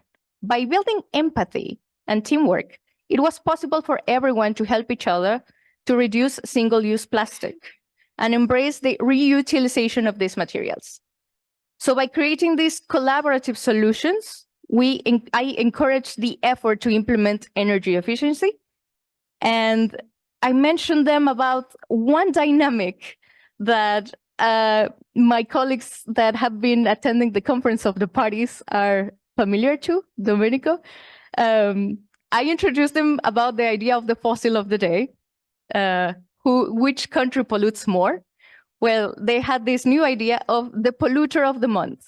So every time somebody realizes that X or Y people are spending more material, not separating it, or generating more garbage, they will tag him as the polluter of the month. And this was an obvious question that was thrown to me while doing my own research. What are you doing? Is this greenwashing? Like you want just to greenwash the polluting and the bad things we are doing? It is an obvious question, and this is misleading by environmental claims, where efforts may seem sustainable, but really they don't have a significant impact on the carbon emissions. It could be considered even as a carbon credit. And this institute even recognized, as I said, that they used more energy on it. However, it is not greenwashing because it is always good to recognize how good you are doing on something, so you can improve it and you can keep doing on it. It's a way to push yourself to keep on doing good and even to create more. So we can see it from that perspective and keep on it. Sorry. So with this dynamic, I encourage researchers to focus on diverse scopes. The scope 1, which is the direct emissions that come from the company. The scope 2, the indirect emissions coming from the machinery used, like the air conditioner, ventilators, etc., refrigerators especially. The scope 3, indirect emissions coming from transportations to go buy things for the company, etc. But the main thing from this is that to use science for the improvement of society, it's to be trying to be honest, to understand the challenges we have on here. And we think about the challenges and the solutions that we have. This analysis aims to create a union between the thoughts and the emotions, benefit from these elements within us and for our planet. Thank you very much.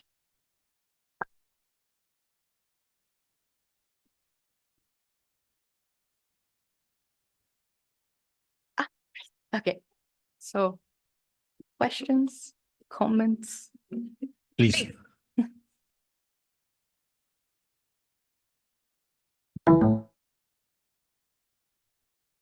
Thank you for a very interesting presentation.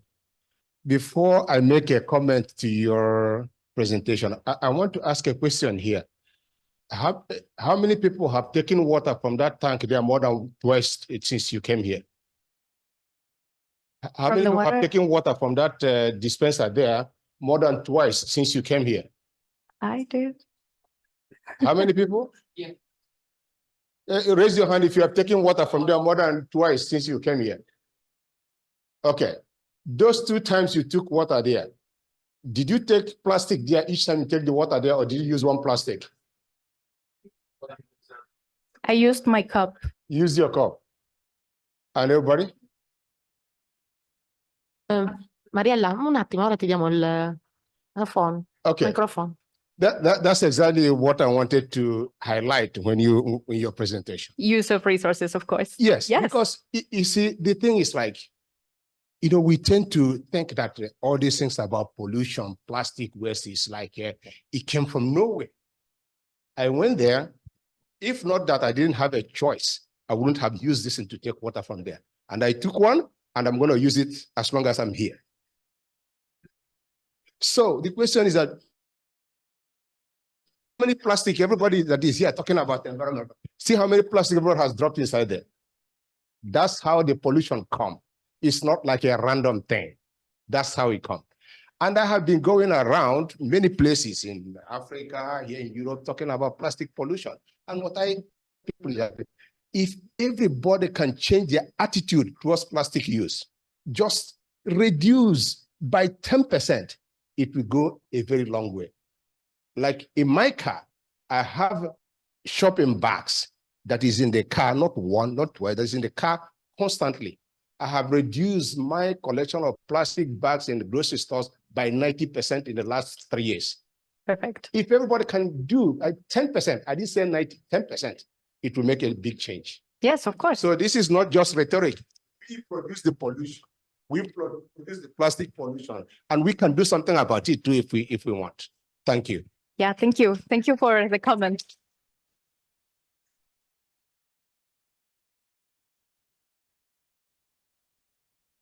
Thank you for the comment. And you raised there a very interesting point, creating a necessity. And that's what markets do also, to create more plastic and keep on selling it. They create a necessity on the people, and that's where also marketing comes. So most of what the IDGs do, it's internalize all the problems that are outside, how they are affecting me personally. And once we are knowledgeable and self-aware of what's going on, then we can make wise decisions, such as not using the plastic cups. Exactly.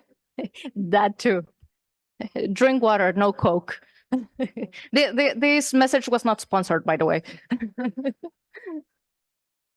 Thank you very much. Other questions? Yeah, please. Please.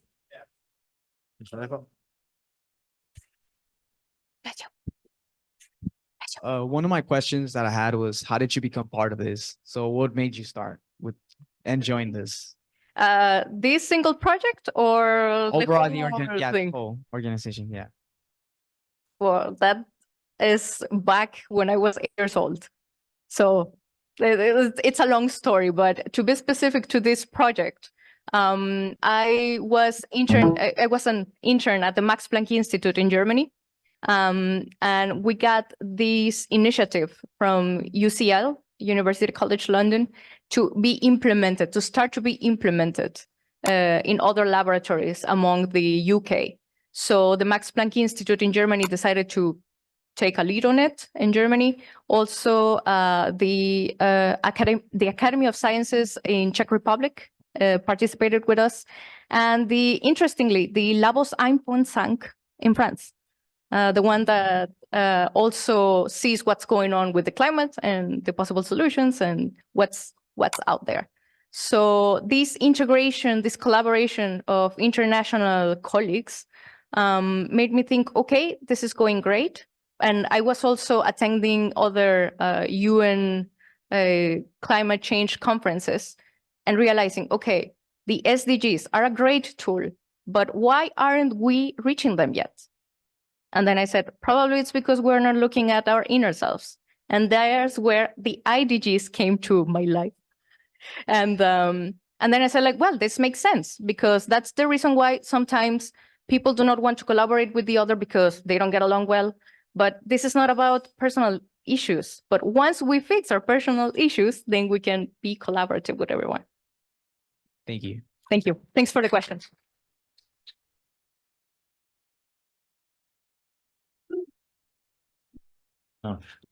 Yeah, thank you. Thank you very much for the presentation and also for the questions that are very interactive, and I think that's make the debate more meaningful. So thank you very much. Now let's go and continue with the next presentation. That is, I will give the floor maybe to Jia if you want to present. Jia? Okay. So Siddharth Suresh Babu, with mapping public sentiment and data-driven analysis of COVID-19 discourse on social media in Italy. So I'll stop sharing my screen and I'll give the floor to Siddharth. That I see that he's connected online. So please, Siddharth, the floor is yours. Yes, thank you, Dr. Vito. I'm here. Let me just share my screen really quick. And yeah. Well, hello everyone. I guess it is good evening for all of you there. It's good morning for me. I'm connecting from San Diego, USA. Well, firstly, I would like to say it's an honor for me to present here. I have been working with Dr. Hi, Siddharth. Can you turn on your video? Thank you. Oh, yeah, sure. Am I visible? Yet. Yes. Yeah. So yeah, I have been working with Dr. Gabriela Fernandez and Dr. Domenico Vito as a researcher with the Metabolism of Cities Living Lab. We have been working on a study of discourse on social media in Italy. And so, well, a little bit about myself. I graduated recently from San Diego State University with a master's in big data analytics. And at the program, I met Dr. Gabriela Fernandez, and I have been working with her for about 6 months now.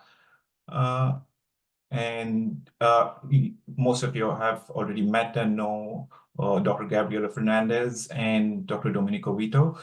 Well, to introduce my paper, firstly, the main goal of the paper is to come up with a framework to analyze, quantify, and measure the effectiveness of public health policies during the COVID-19 pandemic. We propose a hypothesis where we perform text analytics, basically sentiment analysis, to come up to measure the general public mood and their reactions to the policies during the pandemic. During my research, some of the a few interesting papers that we found were the public health messaging effectiveness. This paper talks about the social media outreach and most importantly, its effectiveness and how positive sentiments lead to better adherence to health guidelines. And another paper that helped me was the impact of social media on public health communications. This paper identified best practices for engagement. We must all remember that during COVID-19 pandemic, it was not just the hospitals that required public health access and resources. It was mostly the general public, and it was also the public health. I'm sorry. It was also the hospitals and the ambulances, which were the main carriers of the coronavirus, and we all remember that in the March of 2020, that was when pretty much everything around the world was closed. Everyone was quarantined. All borders, all schools, all major events, all across the world. Well, specifically in Italy, it started in the March 4th of 2020. And this is just for you to see, well, we all remember, but just to see how bad it was during the pandemic. And well, the victims of COVID-19 were disproportionately the elderly citizens, and we all had family members who were affected by the COVID-19 virus, and it was a difficult time for all of us. And those of us who survived still do have the long COVID effects, and well, most of it would have been avoided if we had followed, well, to the best of our abilities, the quarantine measures or the social distancing measures. And our study picks up from phase 3. So this is just a little reminder from phase 0, that is March of 2020. And we pick up from phase 3, that is after June 15th of 2020. And after 2 phases, pretty much everyone was already familiar with social distancing measures, quarantine measures, personal health and hygiene. Everybody was sanitizing, everybody was wearing masks. And most importantly, borders and transportation. So borders would partially open between countries, between states, with a lot of social distancing measures and quarantining and vaccination reports. So with all that in mind, we have collected data. This is the methodology overview. We have collected data across 10 major cities in Italy, and we established, we collected news articles from August of 2020 to, end of 2021. And we established the COVID policy timeline, and we performed 3 different analyses to measure and quantify the general public sentiment. And yeah, as to the specifics of data collection, we have over 500,000 tweets from 10 major Italian cities. The specific dates of data collection are from August 30 to June 8, and you can see the 4 different regions. And most importantly, most of our data comes from the big cities like Florence, Rome, Milan, and Venice. This is just for you to visualize how the spread of the data is and what sorts of tweets we are collecting from. We collected tweets from news agencies, we collected tweets from politicians, from general public. And going on to the methodology, we clean the data in 2 different stages. Text cleaning, this is the basic standard text analytics cleaning. We handle characters, we handle links and URLs.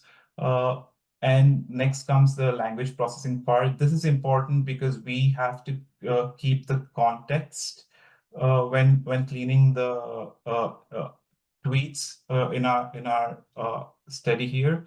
The data we collected was mostly in Italian with a little bit of other languages. We had to translate the tweets from Italian to English. We used Google Translate. It was open and free for our data set with over 500,000 tweets. Any other translation services or products become expensive. We employed a transformer-based emoji conversion package to convert emojis to text. So an example would be a smiling face emoji would literally be translated as the phrase smiling face, or a sad face emoji would be, the tweet would be tagged with the phrase sad face. And hashtag processing, we kept important hashtags in the tweets, and that we do by eliminating the hashtags at the end of the tweet and keep the ones that are in context. Moving on to the analysis, we perform topic modeling using LDA. LDA is pretty much we all know is a probabilistic modeling technique. We identified 20 key themes. I have presented 4 here. You can find more of the 20 on our website. And we plotted a perplexity graph to see if it was the optimal number of topics. We decided on 20 because as you can see on the perplexity graph, the score increases as the number of topics increase. Mostly because we have lived during the COVID-19 pandemic, and we have had the experience, and we do have the context for the different topics and that come up in discussions.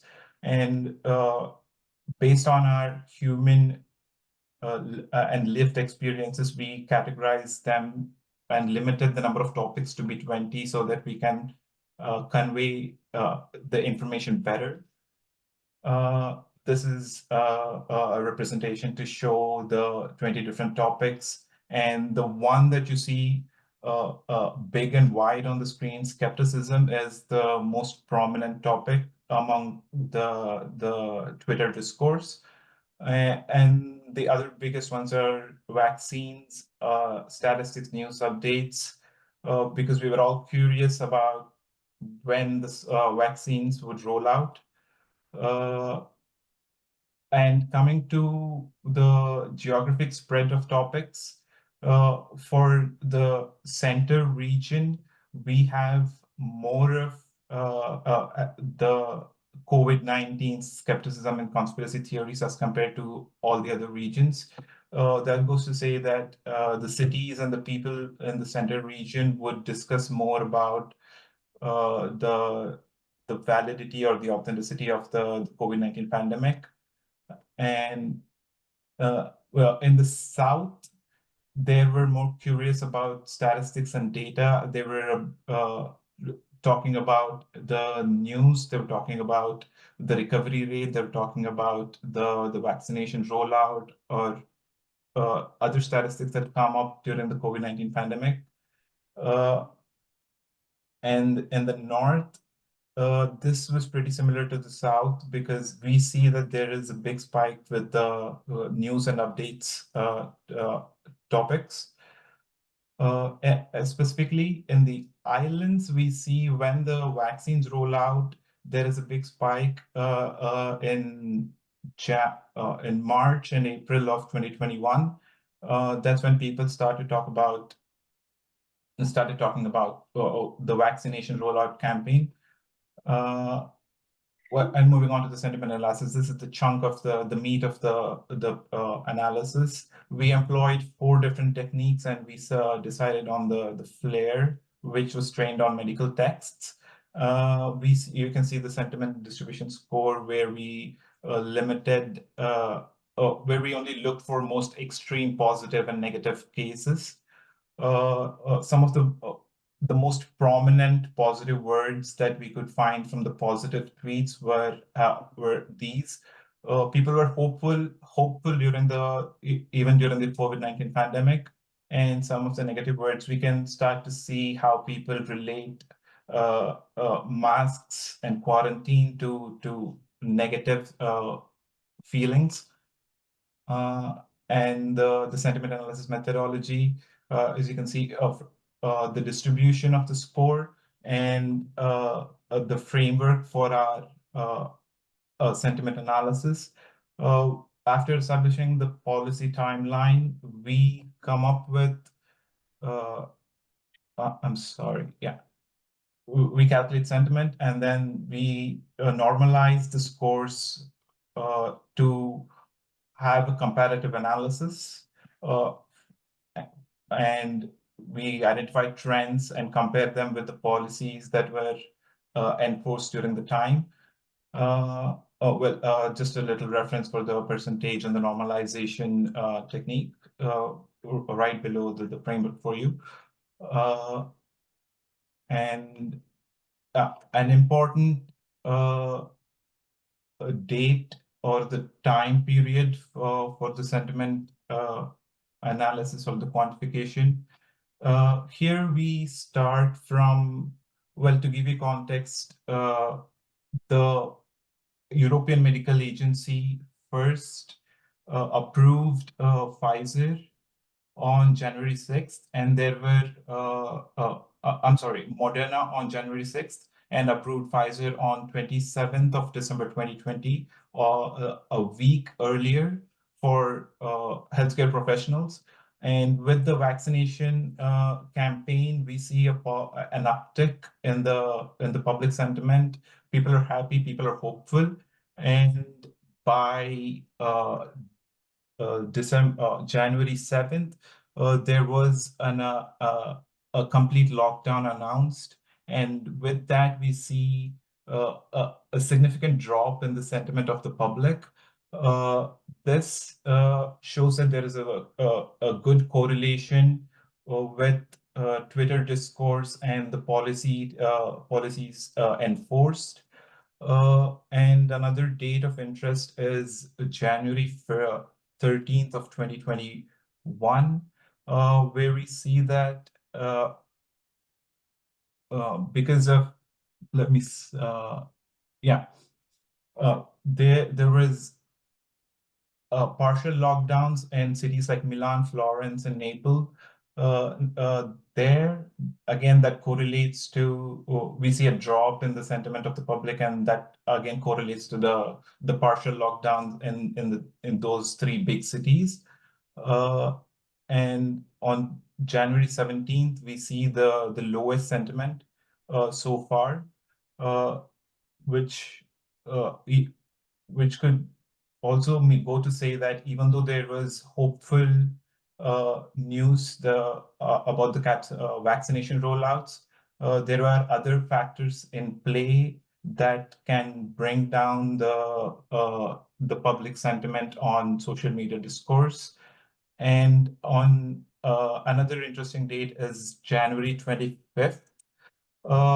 There we see partial openings for schools and students. And sorry, 2 minutes.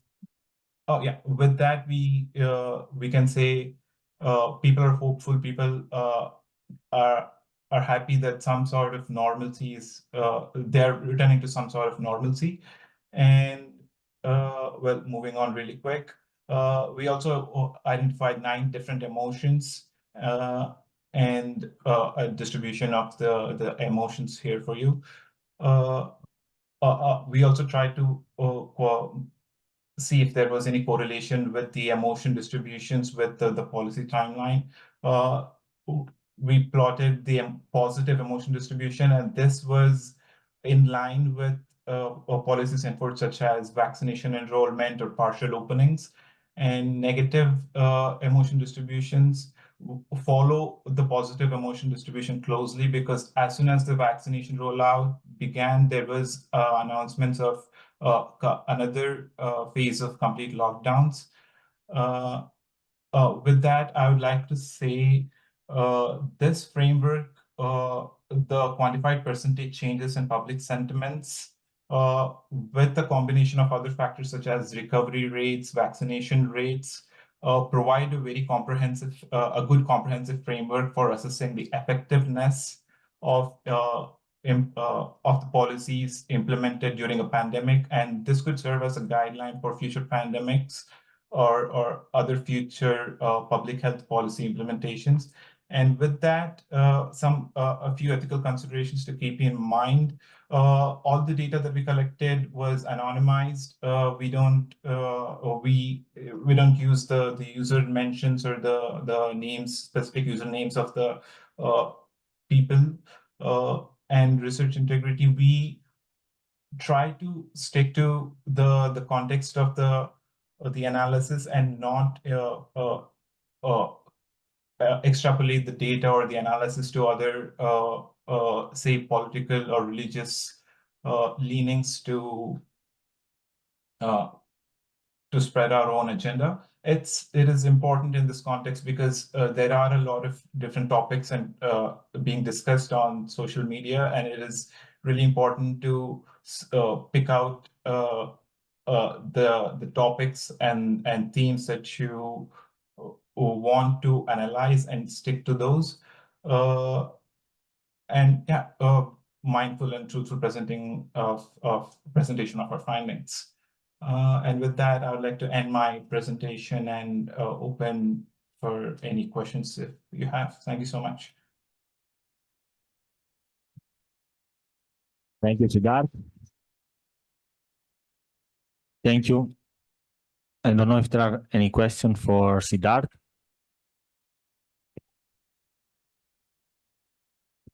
Okay, if there are no questions, thank you very much, Siddharth, and congratulations for your work. So let's move ahead. I will introduce the next speaker, that is Neveen Shalafa, that will present why do women stop breastfeeding under 6 months of baby age in occupied Palestine.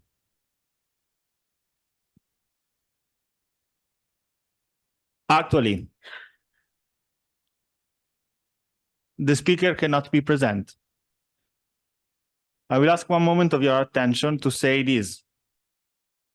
I announce now a speaker that has communicated that due to, we can say, war reason, he cannot join the conference. We tried since the last to try to help him to attend, but this speaker that I announced, we decided with the chairs to announce samely, he cannot attend for conflict reason.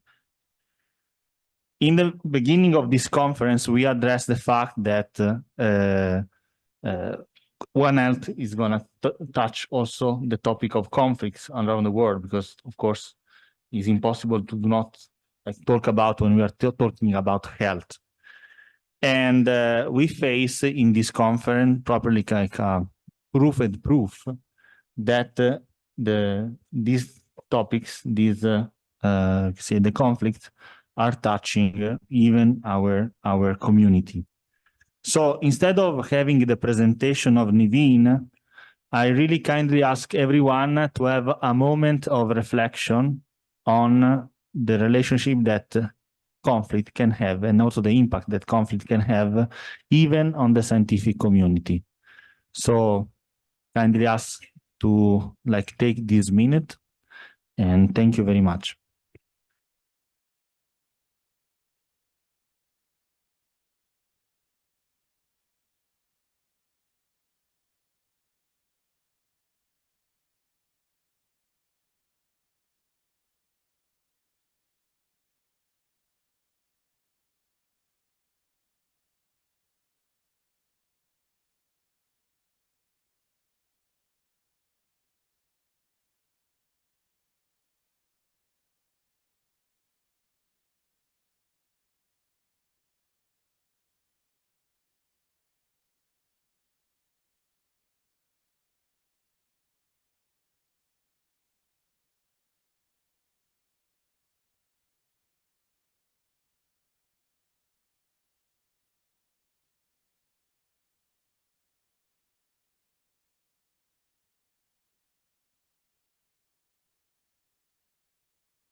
Okay, we have a final communication that will be presented by Sara Michaud, Dimen Tuamia, and Adil Monsuri, with the title One Health Awareness in Young Learners, an Outdoor Workshop Intervention. In collegamento? Okay. Adli, I don't know if you want to share your screen. Yes, I'm here. I will share my screen in Okay. now.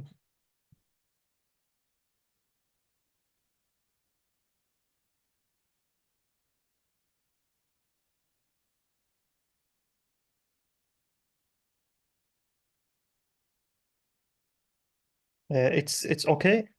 Yes, we can see. Please, the floor is yours. Thank you. Thank you. So good afternoon, everyone. Thank you for joining us today. I am Adil Mansouri. I'm a public health specialist and I work in Morocco in the Ministry of Health.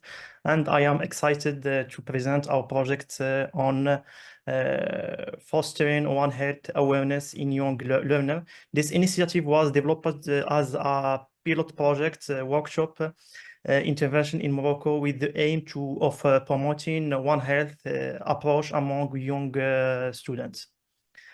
So One Health concept is a global strategy that connects the health of human, animals, plants, and the environment.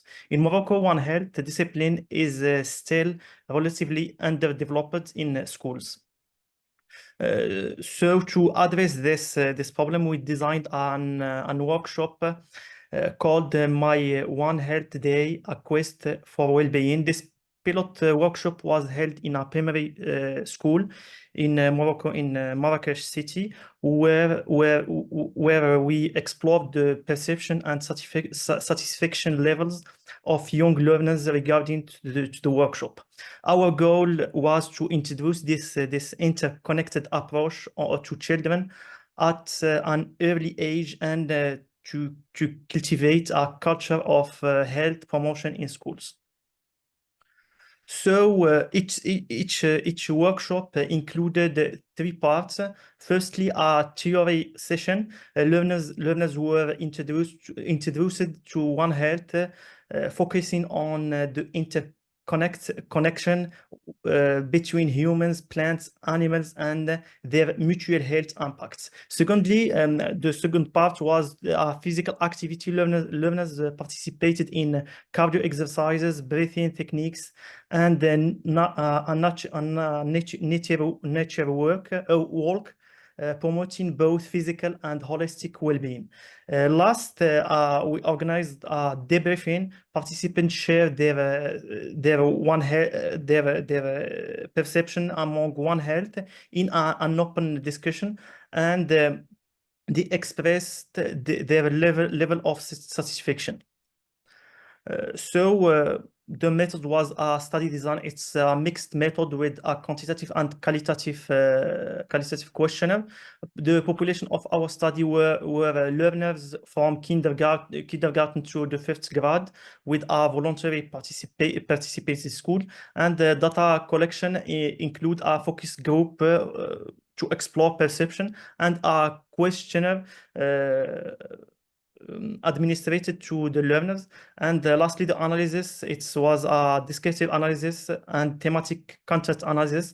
And lastly, a satisfaction scale level, it's a range from 0 to 10. So this is photos from the park where we organized this workshop. And about the results, the results of the workshop were globally positive. The children expressed their perception about this workshop, and about the participation of children. There was globally 90 participation. We organized three workshops. Every workshop included 30 participate, and their age it's ranged from 6 to 11. So about the level of satisfaction globally, it was the most of children, and also the staff. We included also the teachers in this workshop. They participated also in this workshop, and the children perception on One Health were captured in 5 central themes. Firstly, emotions, animals, health, the environment, and plants. A word code was generated to summarize their view, to express their view among One Health. They talk about animals, about plants, about environment, about well-being, also about life in global. And when it comes to satisfaction, we are proud to report a perfect score of satisfaction. It was 10 out of 10. Participants appreciate the outdoor activity. They report that is different from courses in classes, etc. Outdoor activity have a positive impact. The second part is community activity, because the participation of teachers and health professionals and public health professionals was a very big impact. And the last part is funny and relaxing, because we included funny activities with attractive activity to children, include walk and speak in focus group, etc. So from our perspective, outdoor experiential learning is a higher effective method for introducing complex concepts such as One Health to young learners.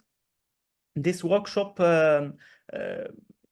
fostered curiosity, supported cognitive development, and deepened their understanding of how human health is interconnected with the environment and the biodiversity. We see this project as just the beginning. There is significant potential to expand this initiative to other schools across Morocco, and with future research planned to explore the long-term impact of such interventions. In the conclusion, the collaboration with young learners is an outdoor setting was key to enhancing their awareness of the One Health approach. This project highlights the importance of promoting health awareness from an early age, connecting human, animals, and environment health as one integrated system. I thank you for your attention. If you have any question or any question, feel free to contact us. So thank you.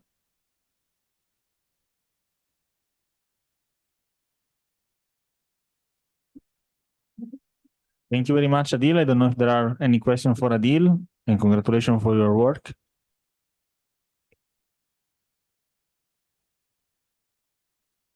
Okay. Thank you again, Adil. And thank you to all the speakers of the session and of today.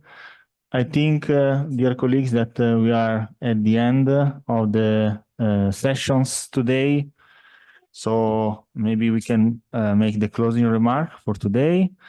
So there I will start asking to you to summarize a little bit the main outcomes of the day of today. Yes, I will happy to conclude because the topics treated by presenters are very, very interesting and useful for young people. The change of lifestyle is very important to improve prevention, active prevention, personal prevention for reducing the disease due to the environmental impact. So I will interested to continue to study this topic, this measure, starting by GS until the epidemiological approach. And so I think that today was a very participated day. Thank you. Thank you. I will ask. Okay, no, please go through.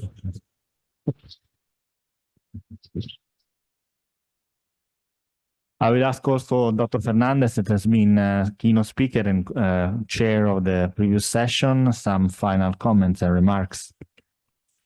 Yes, no, first of all, I just want to thank everyone for being here, and also remember why we're here, right? We all come from different places around the world, coming from different backgrounds as well.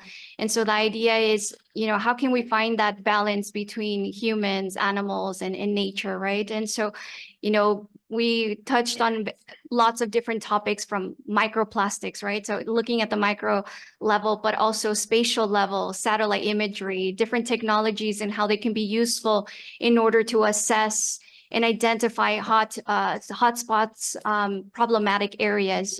But I think that from this particular day, just today, I think it was a very rich, full day and fruitful day. So I'm really excited to see what everyone will bring on the next previous days.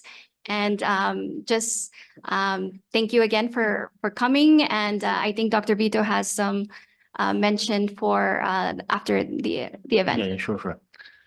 Thank you, Dr. Fernandez.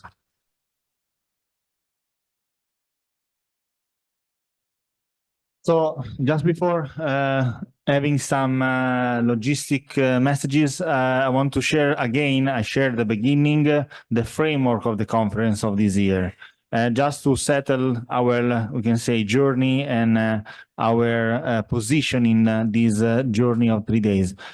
We explored the area 1 and area 2, trying to address the resilience and responsiveness of the ecosystem and of the community. We started with the ecosystem. Now we talk about environmental problems. We talk about microplastic and also all the topics related to the relationship with the environment. And then we turn into the community. So we saw several projects that were addressing community, were addressing the interface of the community with the environment, but also with health problem, with the COVID and so on and so forth. All of these on a vision to find new ways to create resilience and responsiveness. These two areas are very connected, okay? Of course, now we have to face also the health effects of disaster and crisis. This will be the topic of tomorrow.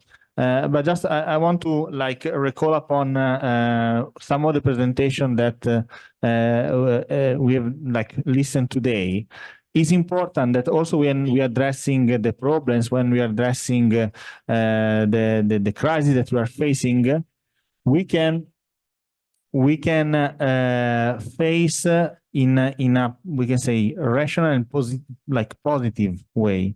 Some of the speakers talk about what we can do positively for in the sense of addressing this crisis. And I will connect to another message that we shared during the second International One Health Conference. We have to turn from eco-anxiety to eco-hope. Okay, so the meaning of also sharing this information is to create awareness, to settle the problem, but also and particularly to find the solution. And we will talk about this in the next session of tomorrow and on the 17th. Just finally, a few logistic information. Tomorrow we will have session only in the morning, so the afternoon is free also to let you visit this wonderful place where we are in. We organize also a guided visit across Athens and also the upper part here, we are near the Acropolis, and we will meet here with the guide here in the APLO at 17 tomorrow. Okay, so we will end by lunch. Then we are free, we can walk around and so on. For the ones that wants to participate to the guided tour, at 5 here, okay, and the premises of APLO. We will have also a social dinner as communicated by email, organized into the Fchari restaurant. As you can see, it's 2 minutes far from here. The social dinner will be at 8:30. Okay, so we will meet directly to the restaurant because I think that in the meanwhile we were around and exploring these beautiful Athens. This is the address. We will communicate also by email. Just to remind, the social dinner, we can say we will pay so every one of us will pay his proper part is 22 euros for the participation to the social dinner, and here is the place. Thank you very much also for remaining too long today. So it means that you are really got into the topic. So appreciated. And have a nice evening. See you tomorrow. Thank you very much.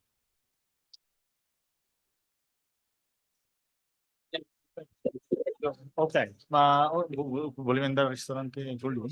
Ok.